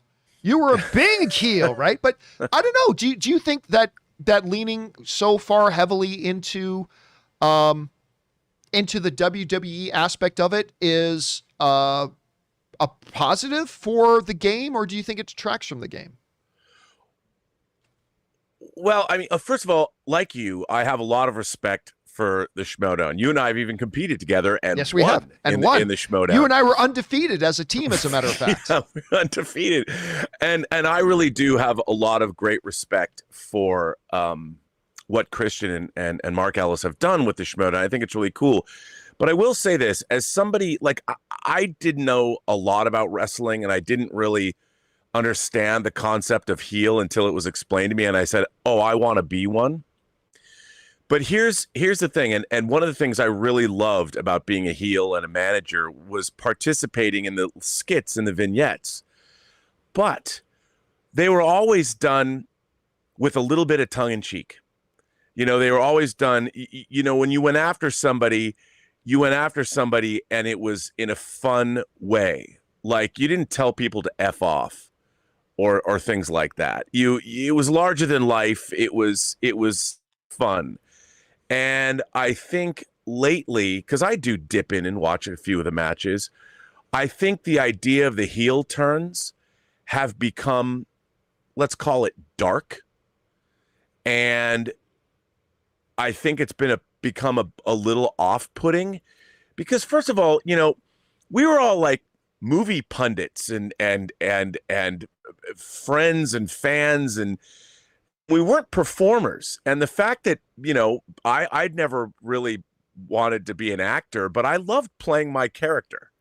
A lot of people, I think one of my problems I ended up having with the Schmodown is a lot of people didn't know me outside of my character. So they thought that I was a douchebag, to be honest.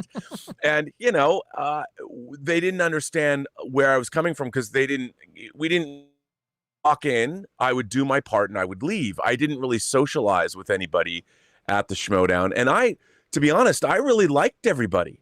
I mean, I really liked the team and the core group of people that was at Collider.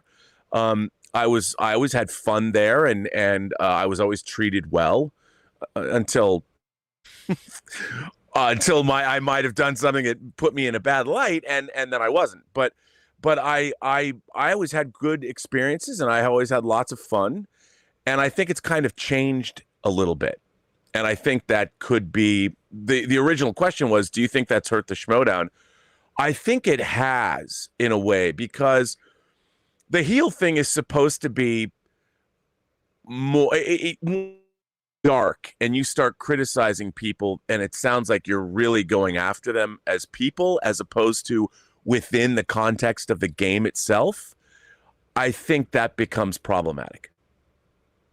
Yeah. Again, and I say I say this all completely in the most constructive way possible. I think let me emphasize. I think what Christian's created is magnificent, and like a high quality, super well produced online movie trivia show. I think it's fantastic what he does. Again, I think the one thing, because nobody's asking for my opinion on this, and nobody's asked for my advice, but were I asked, and I have given this to Christian knows this is no secret, the one thing that I think they should fundamentally change, and I could be 100% wrong, is I personally feel they need to lean not lean so heavily into the WWE aspect, the character aspect, the story. I think he underestimates how much people just love good movie trivia. And he has just created a thing that is just the best on the internet at that. The absolute best on the internet at that. And I think the only reason their viewership isn't 5 times bigger right now is because I think they lean too much into the other stuff that has nothing to do with movie trivia. And keep a little bit of a flavor of it, but focus on what people are actually there for. People would actually be there for this great game you created. And they did create a great game. And I think if they focus more on that, I think they'll have tons more success. But again, that's just me giving some constructive criticism on something that I already think is really fantastic. So anyway, that's kind of my take on that. Anyway, let's keep going here. Let's see. Next up, we've got Garden Variety Vagabond, who writes, John and Co. When discussing great vampire movies, I have to add Shadow of the that's a good one with Willem Dafoe. Shadow of the Vampire with John Malkovich and Willem Dafoe, as well as Nosferatu with Max Schreck, to Lost Boys as my favorites. And for TV, How Great Was the Strain? If anybody hasn't seen this, Rob, I don't know if you watched The Strain. I love the first season. It kind of started falling off, though. It kind of diminished, and by the end of it, I just didn't really care anymore. But the beginning of it, I thought was great. What about you? I read the books, and I thought the show was only okay. I thought the books were a hoot, especially when the vampires, when nukes were involved to create a winter, nuclear winter, so the sun wouldn't shine anymore. Right. I thought that's a great thing for vampires to do. That was a really good idea. All right. I know. I was like, oh, that was a nice plot device. All right. Next up, the show didn't do as well as the books. Yeah. No. And again, I thought it started off really well. Okay. Next up, Baby Yoda writes, Hey, John and Co. I recently watched for the first time both The Thing 1982 and The Thing prequel 2011. I found the practical effects in the 1982 film much more effective and terrifying than the CGI in the 2011 film. What are your thoughts on practical versus CGI? It's a fake discussion. Practical versus CGI is a completely fake discussion, because here's the thing. It's a situation by situation basis. People think they sound smart and cool when they go, practical is always better than CGI. Oh, you're 1,000% wrong. You are dead wrong. There are times when practical is the way to go for an effect. Absolutely. But there are times when CGI is absolutely the way to go for an effect. There's no such thing as overall practical effects are better. That's bullshit. You think you sound smart saying that, but that's bullshit. At the same time, CGI is always better. That's bullshit too. That's completely bullshit. There is a time when it's a practical effect is the best thing to employ. And there are times, maybe even more times than not, but there are times when the CGI is absolutely the best way to go. 1,000%. So this whole idea of practical versus CGI is really a non-starter because, well, according to which circumstance and what is it you want to do? Because guess what? Thanos would have been a fucking walking joke of a grimace if they tried to do that just with practical costume. Oh, just get Josh Brolin, put on the prosthetics and put him on stilts. I am inevitable. We would have laughed our asses off at it. It would have been ridiculous. Obviously, the best use in that was CGI. But then there are many times when obviously the best use is a physical model or a practical effect or something along those lines. It's a case-by-case basis, and I don't think there's one defining answer to it. Anyway, Rob, what do you think? Oh, boy. Well, here's the thing. If you want to see a really good explanation of CG versus practical effects, watch An American Werewolf in London, and then go watch An American Werewolf in Paris. Now that'll pretty much tell you the difference between practical effects and CGI. But like you said, look, they are tools, and like with any tool, you've got to use the right tool for the right job. And I think, like you pointed out, doing Thanos and creating him in CG, that's a stunning achievement. And using motion capture and the way they are able to create characters now, I think Thanos is probably the greatest CG character, motion capture character that we've ever seen, because up to close-up scrutiny, that character was absolutely beautifully done. I might still say Caesar. From the recent Planet of the Apes one. Yeah, but Thanos is right up there. You know what? Pretty good, though. I mean, you know what, though? Caesar being, I guess it's hard to recreate reality, but they've had a lot longer to work on CG animals than they have for, giant purple alien warlords. But it was still, but you're right. I mean, the stuff with Caesar is just astonishing, but that goes all the way back to like the work they were doing in King Kong, that when with Gollum and King Kong that Weta was doing. But I would have to look at The Thing, John Carpenter's The Thing in 1982, and then watch the recent prequel to The Thing, which has almost all CG effects. The thing about CG that's really hard when you're doing especially makeup effects is it's really, the shots have to be impeccably designed. Like if you look at a movie like Species, that was an early CG movie, there's no physicality when Syl transforms from Natasha Hedstridge into a Giger alien. It's almost as if the transformation is just pasted on top. There's no physicality. Where you watch the physical effects, the actual practical onstage effects that Rick Baker did for American Werewolf, when you see a snout coming out of a finger, fingers stretching, or a giant spine coming out of the back of someone, you feel that. You feel that. And to do that in CG is really hard to do it effectively, because it's very hard to make those motions and things happen. So, to me, one of the greatest uses of CG, early uses, was Starship Troopers in 1997, where you had great model and effects work that was combined. You had great practical monster effects combined with CG work, and it was beautiful. And to me, even though it's now, gosh, how old is it? Starship Troopers was 97, but it was one of the great examples of a synthesis of CG and practical effects.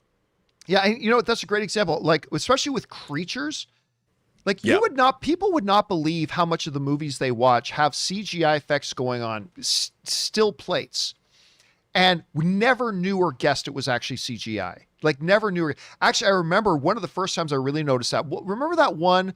What was it? Was it Zodiac?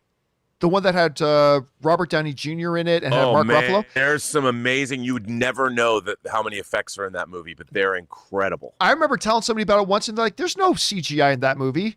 Oh, yeah? And then pull out, what's that main CGI trade that comes out? It's like a little white book. Is it Cinefex? It's Cinefex, thank you. And I pull out the Cinefex issue. It's like, let me show you how much of that movie was CGI.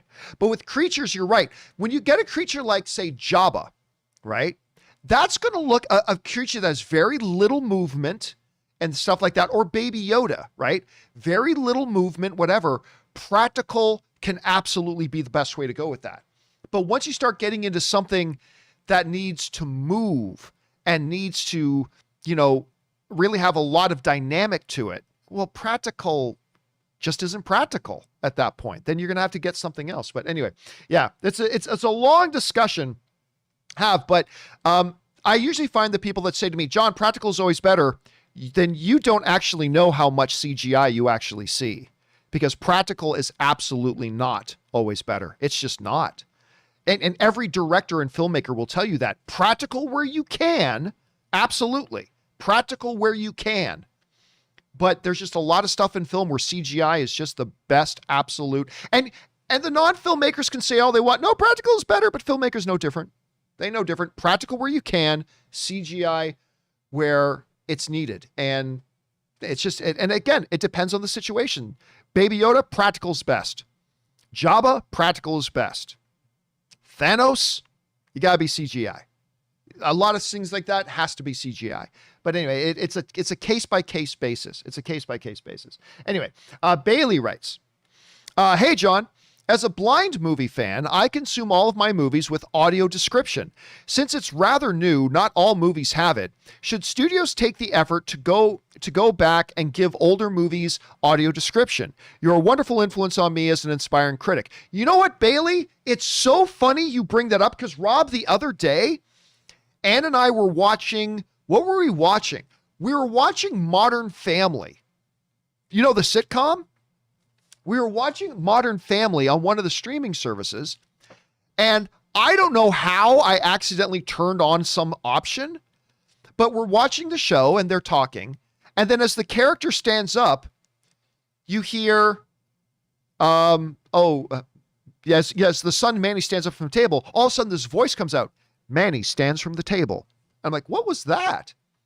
And then they continue talking, and then somebody goes to the fridge. It's like, Claire walks into the kitchen and opens the fridge. I'm like, what is that? And then that's when I realized that they actually had options on there for people who were visually impaired to actually have ongoing audible description of the action going on screen while dialogue was going on. And that's the first time I ever really thought about that. I thought that's actually really cool. It was annoying for hell as me because I didn't need it, so I'd look for a way to turn it off. But you know what, Bailey? I think that is a great idea, because Rob, ultimately, adding that type of a feature to your movies costs nothing.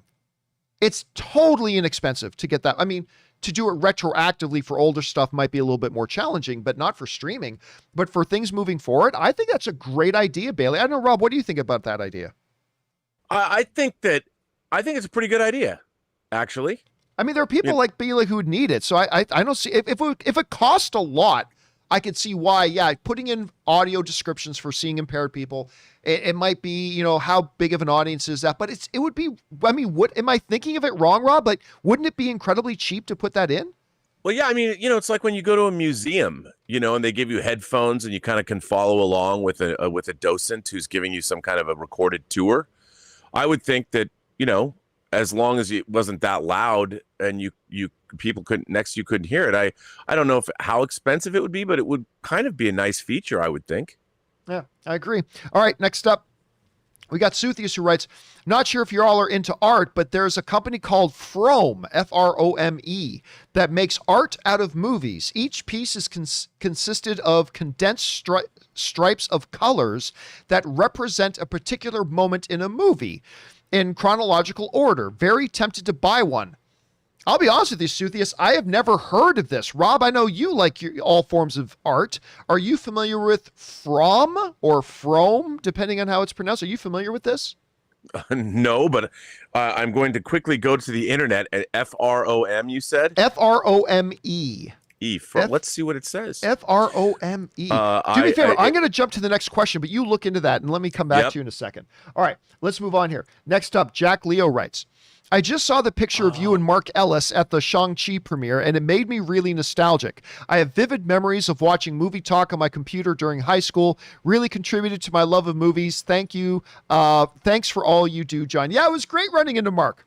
I had Mark Ellis on a segment of my show a number of months ago, for those of you who remember. I can't remember exactly what we were talking about, But we had Ellis on for a quick segment on the John Campea Show a few months ago. But I haven't physically seen Mark Ellis in person in like 2 years. It's been at least 2 years since I've physically been, obviously a lot because of the pandemic. I think the last time I saw him physically in person was that he and I were both in Las Vegas, and he was performing at a comedy club in Vegas, and texted me and said, hey, I'll leave tickets for you at the door if you want to come. So Mark Ellis is an incredible comedian. So I hightailed it over there, but that was a couple of years ago. And I think that was the last time I saw him physically in person. So it was really, really good to see him in person again. All right, next up. We've got, oh, by the way, Rob, have you found anything on From? Oh, yes, John, I have. And it's not fascinating. Not to be confused with Conan's God of Steel. Was it Crom? Not to be confused with Crom, but From. What is it? Oh, Rob's audio suddenly cut out. I don't know why it does this. Sometimes Rob's audio will just cut in and out. Let me just double check something. You should be back now. Try it again, Rob. Nope. Hold on a second. Nope. Oh, nope. Now you're back. I'm back. Okay. From, the name comes from a combination of two words, from and Here you will find the unique paintings inspired by your favorite movies. The whole movie is condensed into strips of colors that represent a certain part of the movie in chronological order. And then they turn them into these paintings, and it looks like a bunch of stripes that go vertical stripes. And it's quite beautiful. But I don't like the fact that you'd have to explain what this is to anybody who came into your house.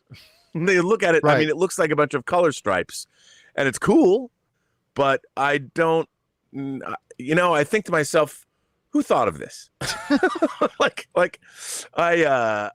it is cool. I mean, the concept is really cool. I'd be curious to check it out.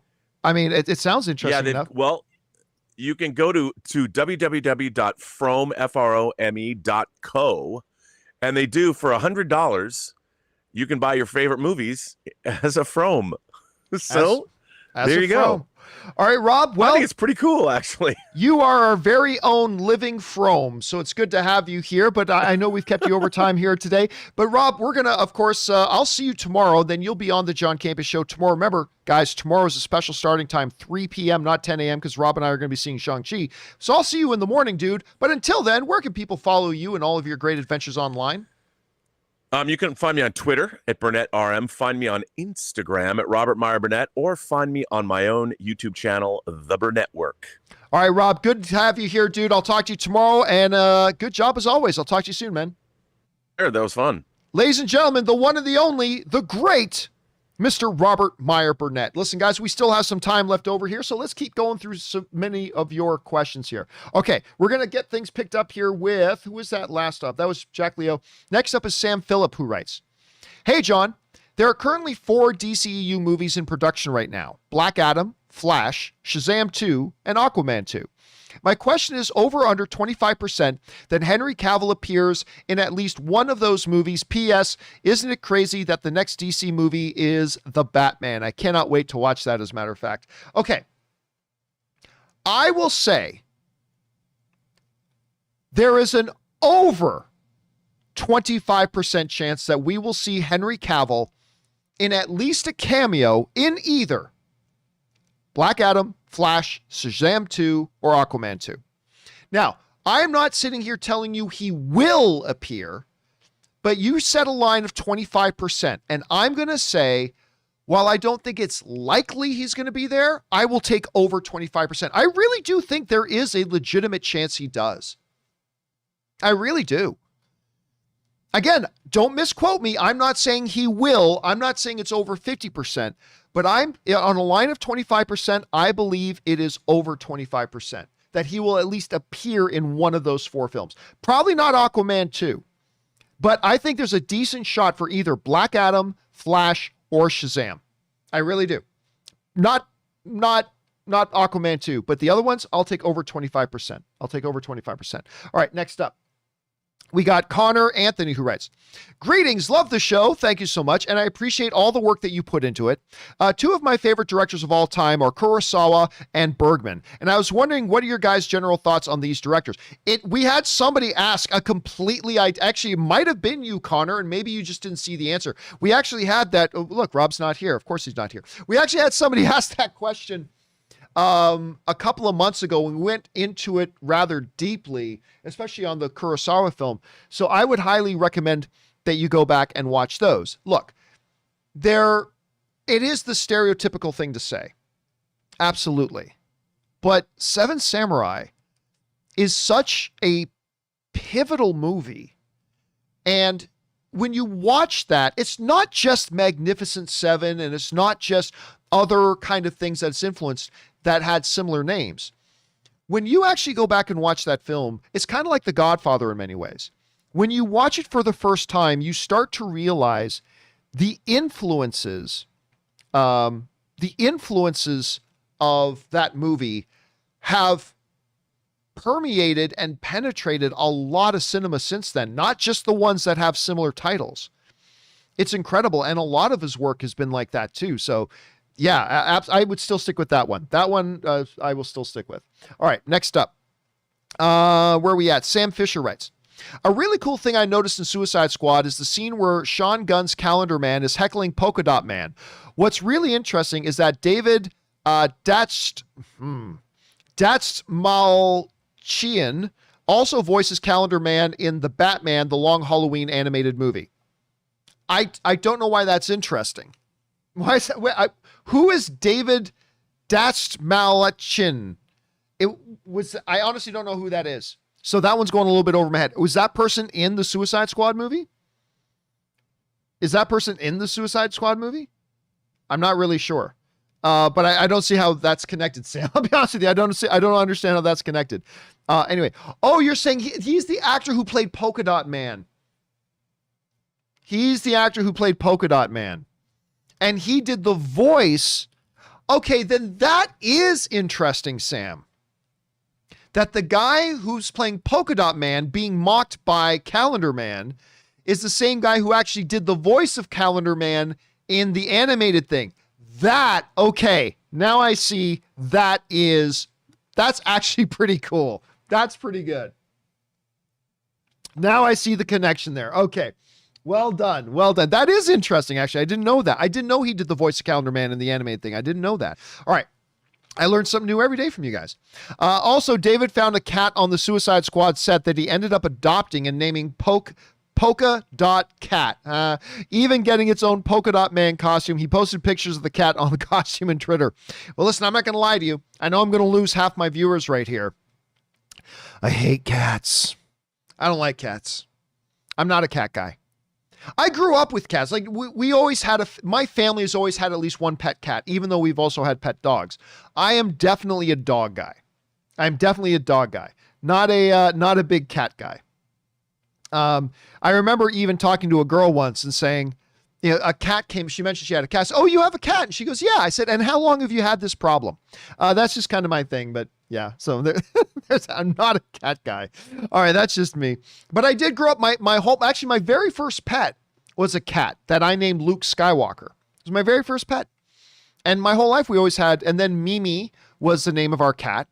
Our family cat that we had for years and years and years and years. But yeah, just in general, I'm a dog guy, not a cat guy. All right, Willow writes, how do you treat NPCs in video games? When you are playing something like Grand Theft Auto, do you like to purposely beat up, kill as many people as possible? No. As a matter of fact, I don't. Even when I'm playing World of Warcraft, and I haven't played World of Warcraft, God. I stopped playing World of Warcraft with the Battle for Azeroth expansion, which is funny because I was playing World of Warcraft pretty heavily. And then the Battle for Azeroth expansion came out, and I played it for 15 minutes, and I gave up. Then I started playing a little bit of WoW Classic. I enjoyed WoW Classic, but then I kind of so it's been a while since I played World of Warcraft, but I've played more World of Warcraft than any other game in my life. And I'm always try to be nice to the NPCs, the non-player characters. I've always tried to be nice to them.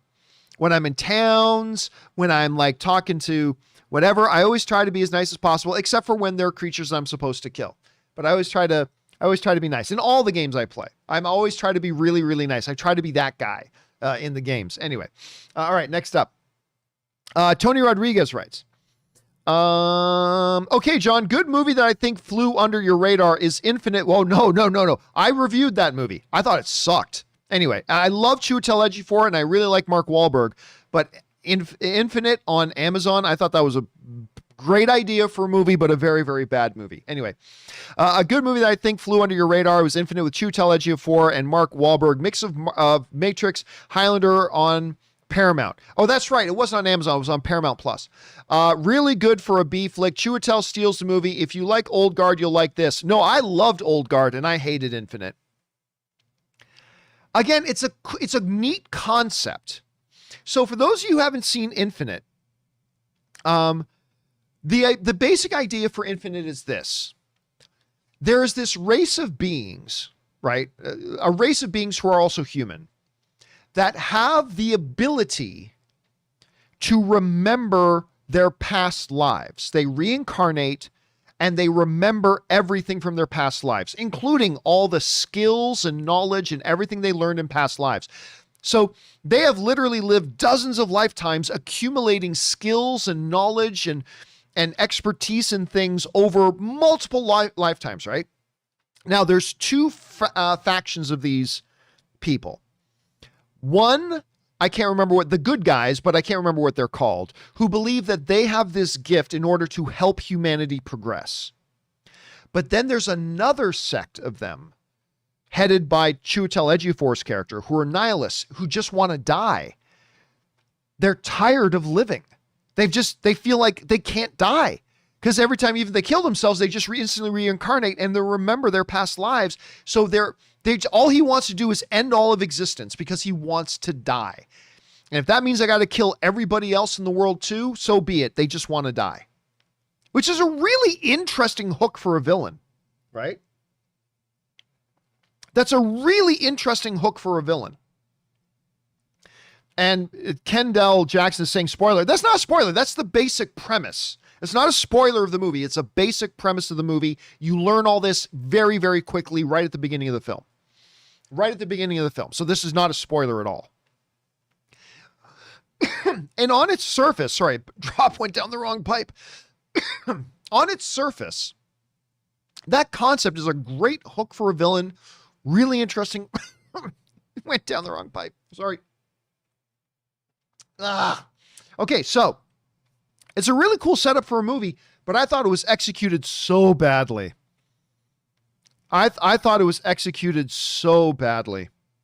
I really didn't like it at all, and I wanted to like it. But Tony, obviously you liked it, and that's awesome. I'm glad you enjoyed it. It didn't hit me the same way that it hit you, but I'm glad that it hit you the way that it did, my man. All right, next up. Owen Lanning writes, one of two.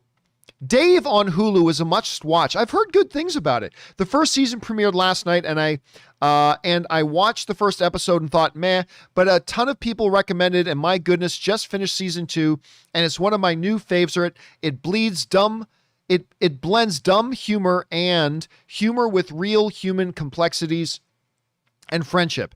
It really fools you with immature humor and then hits you with a really deep message. Cannot recommend it enough. The first season takes a bit to get going, but it couldn't be more worth it. Yeah, that is one that I've seen Hulu market a lot. Like Hulu has promoted that one, Dave, an awful lot. I see it. I always see it when I load up Hulu, right? And I've heard a few people say some pretty good things about it. So it's one that I may have, once I'm done with everything I'm watching right now, that's one I may have to check out, Owen. I just may have to check that one out. Thanks for putting that on the radar. I appreciate that, man. Thanks for the recommendation. All right, next up, Ben Tam writes, I just watched Free Guy and I loved it. Free Guy's great. I so enjoy that movie. It delivered on laughs and story. Also, the game references were executed way better than Ready Player One. Can't wait for the sequel. See, I'm not sure. I really liked Ready Player One. I'm not sure if I like Free Guy more than Ready Player One. I think I might prefer Ready Player One. I'm not sure, but either way, Free Guy is a fun, entertaining movie. Did way better at the box office than it had any business doing. And by the way, our friend Rory Goodridge sends in a super chat badge in the live chat. Thank you, Rory. Appreciate that, man. It exceeded all their expectations.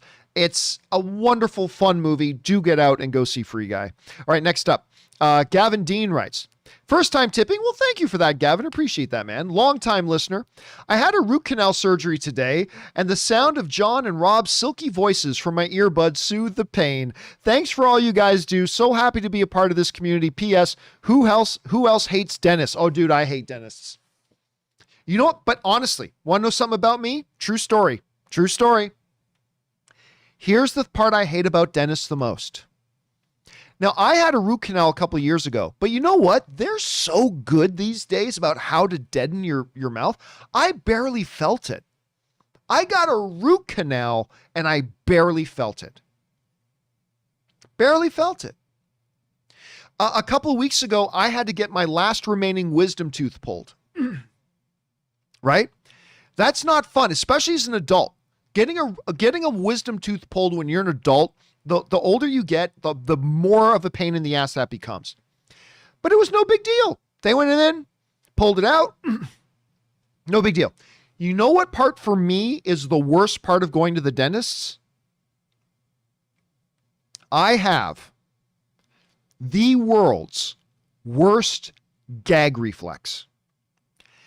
And so for me, the nightmare part of going to the dentist for me is the x-rays. I'm not kidding. They can pull teeth. They can do a root canal. Doesn't matter. I'm good. The part that I stay up the night before with anxiety and fear is the x-rays. The fact that they got to put this film thing way back in my mouth and I can't hold it there. You know, they push the plate right into my mouth so they can take the x-ray. I'm like, and I can't do it. And I drive all their freaking technicians insane because they can't get an x-ray. Because I have the worst gag reflex you have ever seen in your life. And it frustrates them so bad. It frustrates them so bad. But yeah, it's like, it's violent. It's terrible. I'm the worst. I'm the absolute worst. I always feel so bad for the technicians that they have. And I apologize. As soon as I go in and I say to the technicians, by the way, just let me apologize in advance. I am going to be the worst patient you've had all day. And I feel terrible about that. And I'm sorry in advance. I'm the worst. I'm the absolute worst. Anyway, okay, let's keep going here. Gavin also writes, indulge me for a quick tech talk. No problem. I love tech talk. I recently purchased the new M1 MacBook Pro, and this thing is an absolute tank. I've got the M1 MacBook Air, and it's amazing. These new chips have increased both performance and battery by leaps and bounds. If Apple Silicon is really this good, I cannot wait for more. No, I agree, man. Listen, I am technology agnostic. I use an Android phone, but I have an iPad for my tablet. I use a PC desktop for my main production work, but I use an Apple laptop as my laptop. I am completely technology agnostic. I have no brand loyalty to any brand. None. Whatever I think will do the best job for a particular task, I'll get that. I'm not an Apple hater. I'm not an Apple fanboy. My wife works for Apple. Half of my household income comes from Apple. So obviously, but yeah, it's funny. People say, your wife works for Apple. I'm like, yeah. And yet you have an Android phone. What can I say? I just prefer the Android platform. I just do. But I love my iPad Pro. Oh my God, I love my iPad Pro. And I love my MacBook Air. But I'll tell you what, I am so impressed with the Apple Silicon because I was doing some editing on my MacBook Air. MacBook Air. And I stuffed it with 4 different layers of 4K video files, and it didn't even blink. No stutter, no delay. It just played through it like butter. And then when I rendered it, the speed of the render was insane. On their lowest first chip, I am telling you, I am very seriously considering getting a new desktop setup when either the M1X or the M2 chips come out with the new Mac Mini or their new iMac Pro. I am seriously considering changing from my desktop PC to a Mac when the new chips come out, if they actually perform even better than these M1s. I'm considering it. So we'll see. We'll see when it comes out. But yes, dude, I'm telling you, I'm telling you what. These new M1 chips are really, really good. Really, really good. And I just can't wait to see where they go. All right, next up. Mr. Burns writes. Where are we at? Mr. Burns writes, John, I just got to ask, what do people judge how bad a movie is going to be just because the trailer was bad? I've seen multiple times where the trailer for a movie wasn't very good, but the movie itself was good. Yeah, well, I mean, it's because it's the taste sample, right? Now, look, yes, when we watch a trailer, we have to remember we've seen lots of bad trailers to good movies and lots of great trailers to bad movies. Yes, but the trailer is the sampler of the movie. It's like when you go into Costco or Sam's Club and they're standing there, would you like a free sample of this salami? Yes, that is delicious. Would you like a free sample of these shortbread cookies? Oh, it's a little bit too sweet. I mean, that's what the trailers are. So it's completely understandable that if a person watches a trailer and they think this trailer's not any good, I have lost interest. That's fair. That's fair. Yes, there are many times when a bad trailer still had a good movie or when a good trailer had a bad movie. That is true too. But considering that these trailers are meant to be the little samples of the movie, if it doesn't catch your taste buds, then you're not going to be interested in it. And I actually think that's totally fair. It's totally fair. Okay, let's see. Let's see where are we at? Who was that? That was Burns. That was Burns. Where are we at? Zuko's. There we go.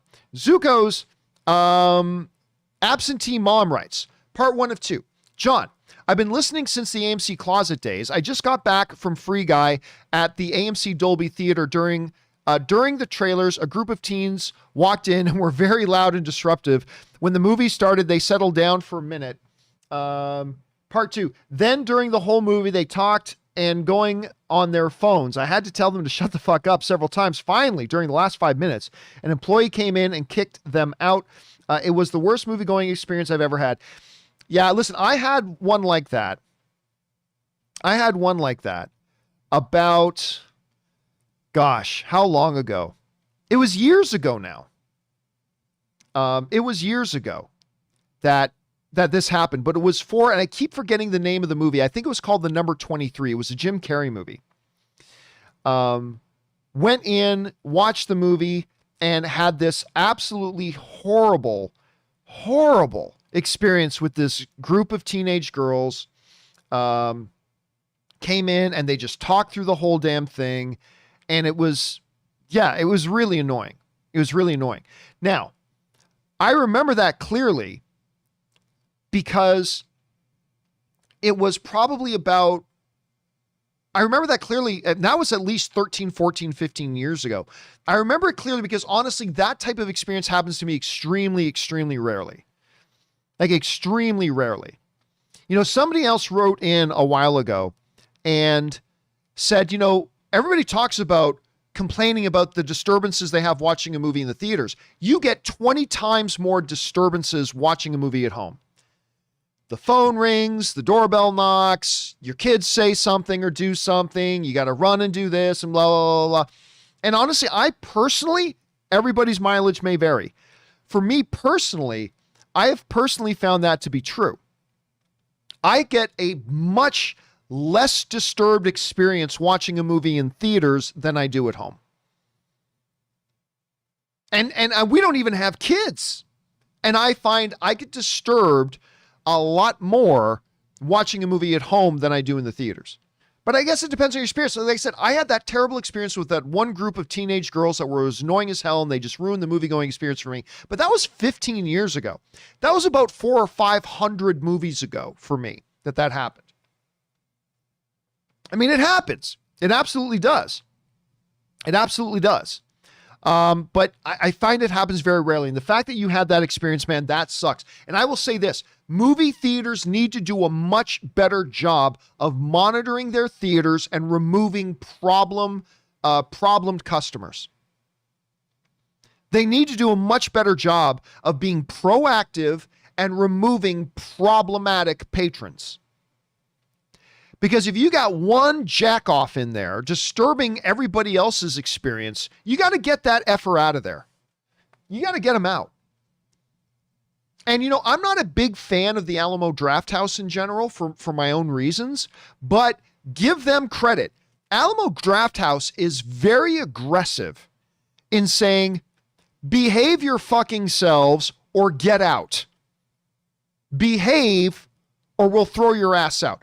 And I love that about them. I really do. Again, I'm not a big fan of Alamo Drafthouse, but they do the best job out of all movie theaters of letting people know, hey, we're in here to watch a movie and so is everybody else here. And if you decide to become a problem for everybody else's movie watching experience, you're out. And I love that they do that. I really did. I really love that they do that. All right, next up. Isaac Beebe writes, fun trivia fact. Olivia Colman, who plays Queen Elizabeth II in seasons 3 and 4 of The Crown, has weekly meetings with Margaret Thatcher. I didn't know that. But in the film, The Iron Lady, which came out 3 years earlier, she actually plays Margaret Thatcher's daughter, Carol. I mean, and Olivia Colman is, by the way, an Academy Award winner. I believe she's an Academy Award winner. Yeah, she won an Academy Award winner. Also playing royalty, is really cool. And by the way, and that's a good piece of trivia to bring up there, Isaac. You would think that The Crown is definitely not a show that looks like it's for me. It definitely doesn't look like a show that's for me. But I'll tell you what, that is a high quality show, man. The Crown is awesome. And I know there's a lot of you guys who have never watched it because, like me, it doesn't look like it's really for you. Totally understand. But man, give it a shot. I think you'll be really overwhelmed by just how much that show really will appeal to you. Just pure quality, man. It's absolutely pure quality show. Anyway, next up. BK Dan writes, John, in my opinion, Disney Plus shows should not get physical media releases because it diminishes the draw and exclusivity of the streaming service. That being said, I would like a Blu-ray release of the shows, but they shouldn't. It's just bad business overall, in my opinion. No, I agree. And that's really the bottom line.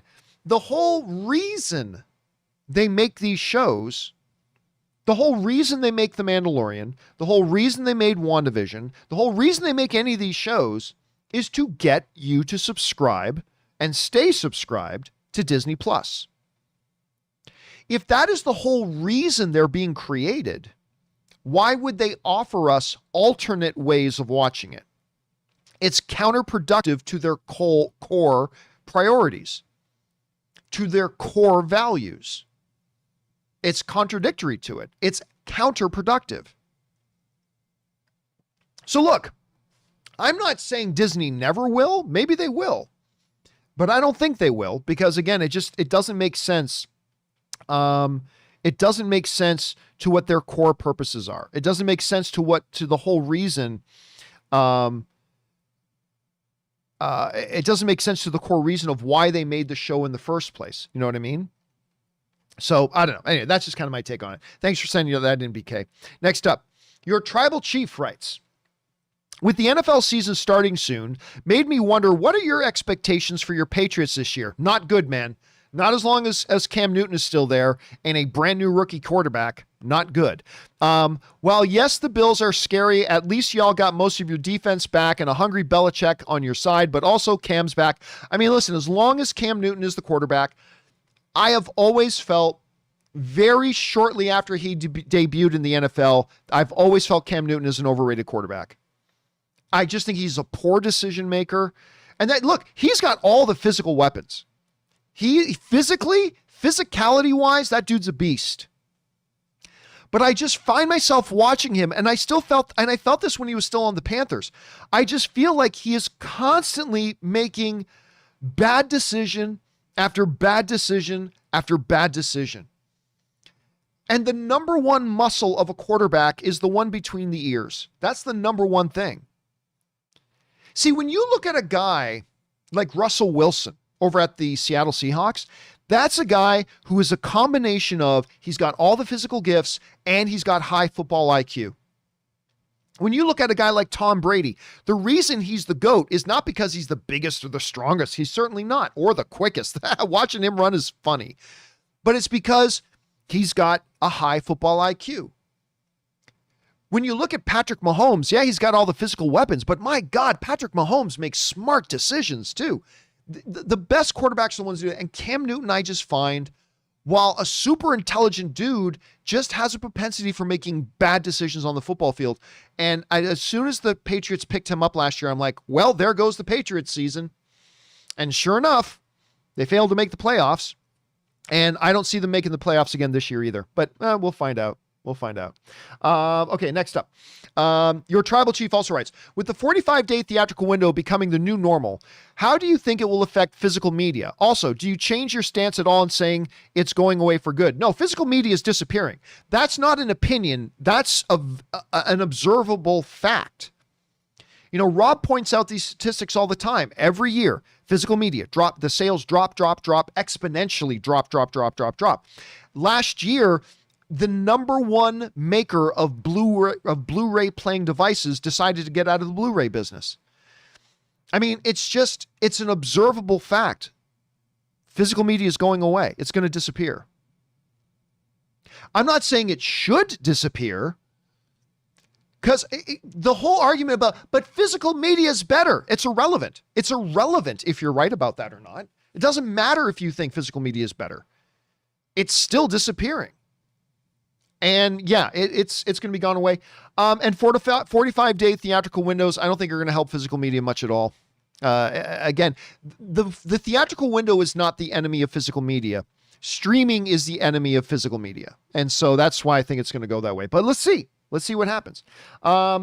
Next up, Tom Wyenberg writes, saw Master and Commander, great movie. Russell Crowe, Paul Bettany, love that movie. I saw Master and Commander for the first time last night. What a wonderful film. Great central friendship between Crowe and Bettany.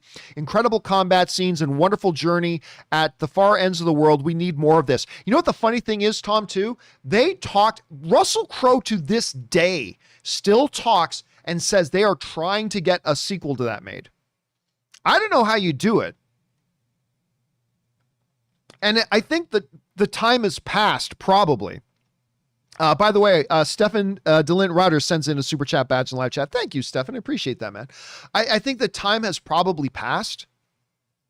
But yeah, man, they keep saying they're going to make another one, or they want to make another one. I don't think it'll ever actually happen. But Master and Commander is a fabulous movie. Absolutely check it out. Good on you, Tom, for putting that one on everybody's radar. All right, next up. And this will probably be the last one today since we're a little bit over time. Comes to us from Alex Detman, who writes, 1 of 4. I'm not going to say, hey, John or Rob, because like all of our community, we consider you guys friends, and that includes our community with each other. So I'll say to all of you, hey, my brothers and sisters of other mothers, and my question today is very simple. What is your hands down, deep in your soul, favorite movie of all time? Well, everybody... Do I really need to answer that? Everybody knows what I'm going to say. But anyway, let's keep going on here.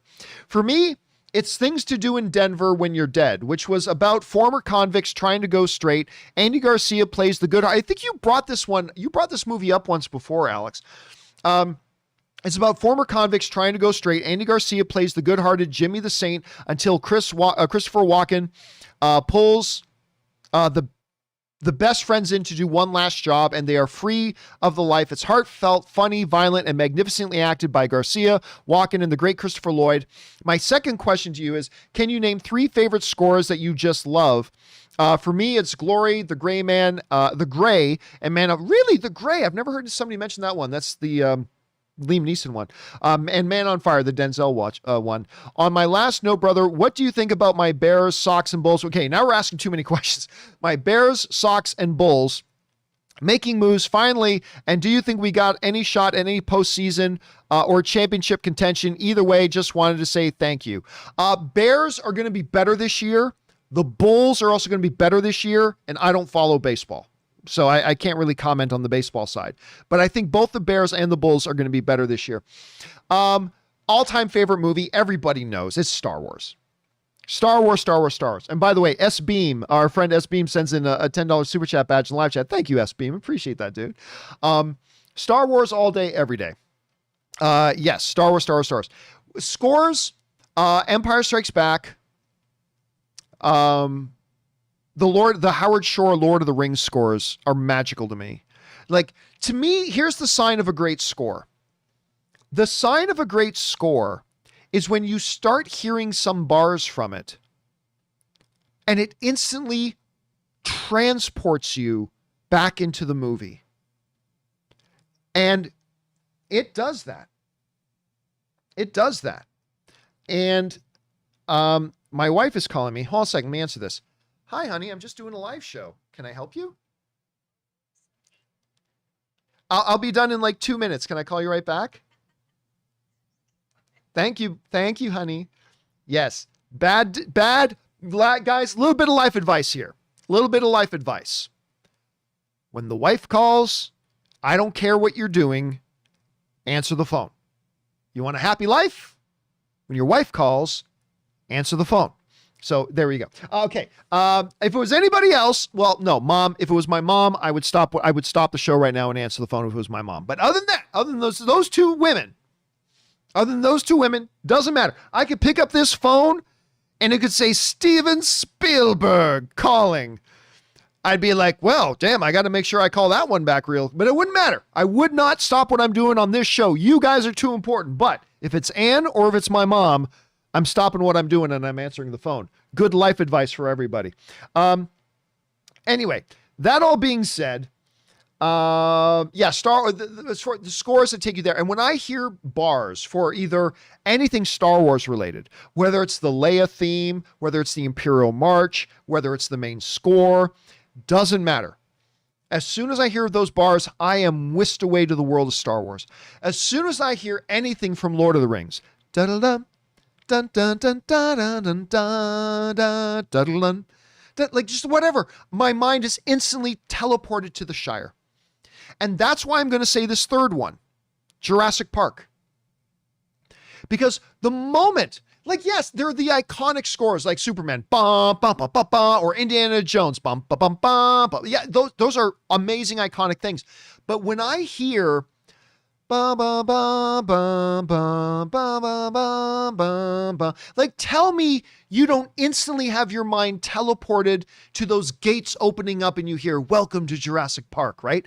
I totally hear that. And I love being in it, right? So that's why I would say those are the ones that first come to mind for me. So yeah, there's that. All right, guys, listen up. There's still a couple more questions to come from Wes Grant, from Alex Detman, Ben Rayner, and others. Do not worry, guys. I'm going to do a companion video a little bit later today, and we will get all caught up. We are actually almost all completely caught up. We will get all caught up on all the questions that got sent in here a little bit later today. But for now, that'll do it for today's installment of the John Campea Show. Thank you guys so much for being here and making this show part of your day. Thanks to Robert Meyer Burnett for bringing his glory and goodness. And a special thank you to all of you guys who sent in the live comments and questions. Number one, because you gave us great fun things to talk about. But number two, you supported this channel as you did it. And all of us involved with the John Campea Show, thank you guys very, very much for your support. Okay, guys, there's a couple of videos coming later today, as a matter of fact. We've got our spoiler discussion video of Free Guy is coming a little bit later today. We're going to have another companion video come a little bit later today to go along with the companion video that Robert did that we put up earlier this morning. And then, of course, the John Campea Show is tomorrow at 3 p.m. Don't forget, guys, tomorrow, 3 p.m. Los Angeles time instead of the regular 10 a.m. time, because we're going to go see Shang-Chi again, and you guys are going to be able to get Robert's reactions to it as well. Anyway, guys, that'll do it for me. Remember to do the 4 main things. Stay smart, stay safe, take care of yourselves, and please take care of the people around you. My name's John Campea, and until next time, my friends, bye-bye.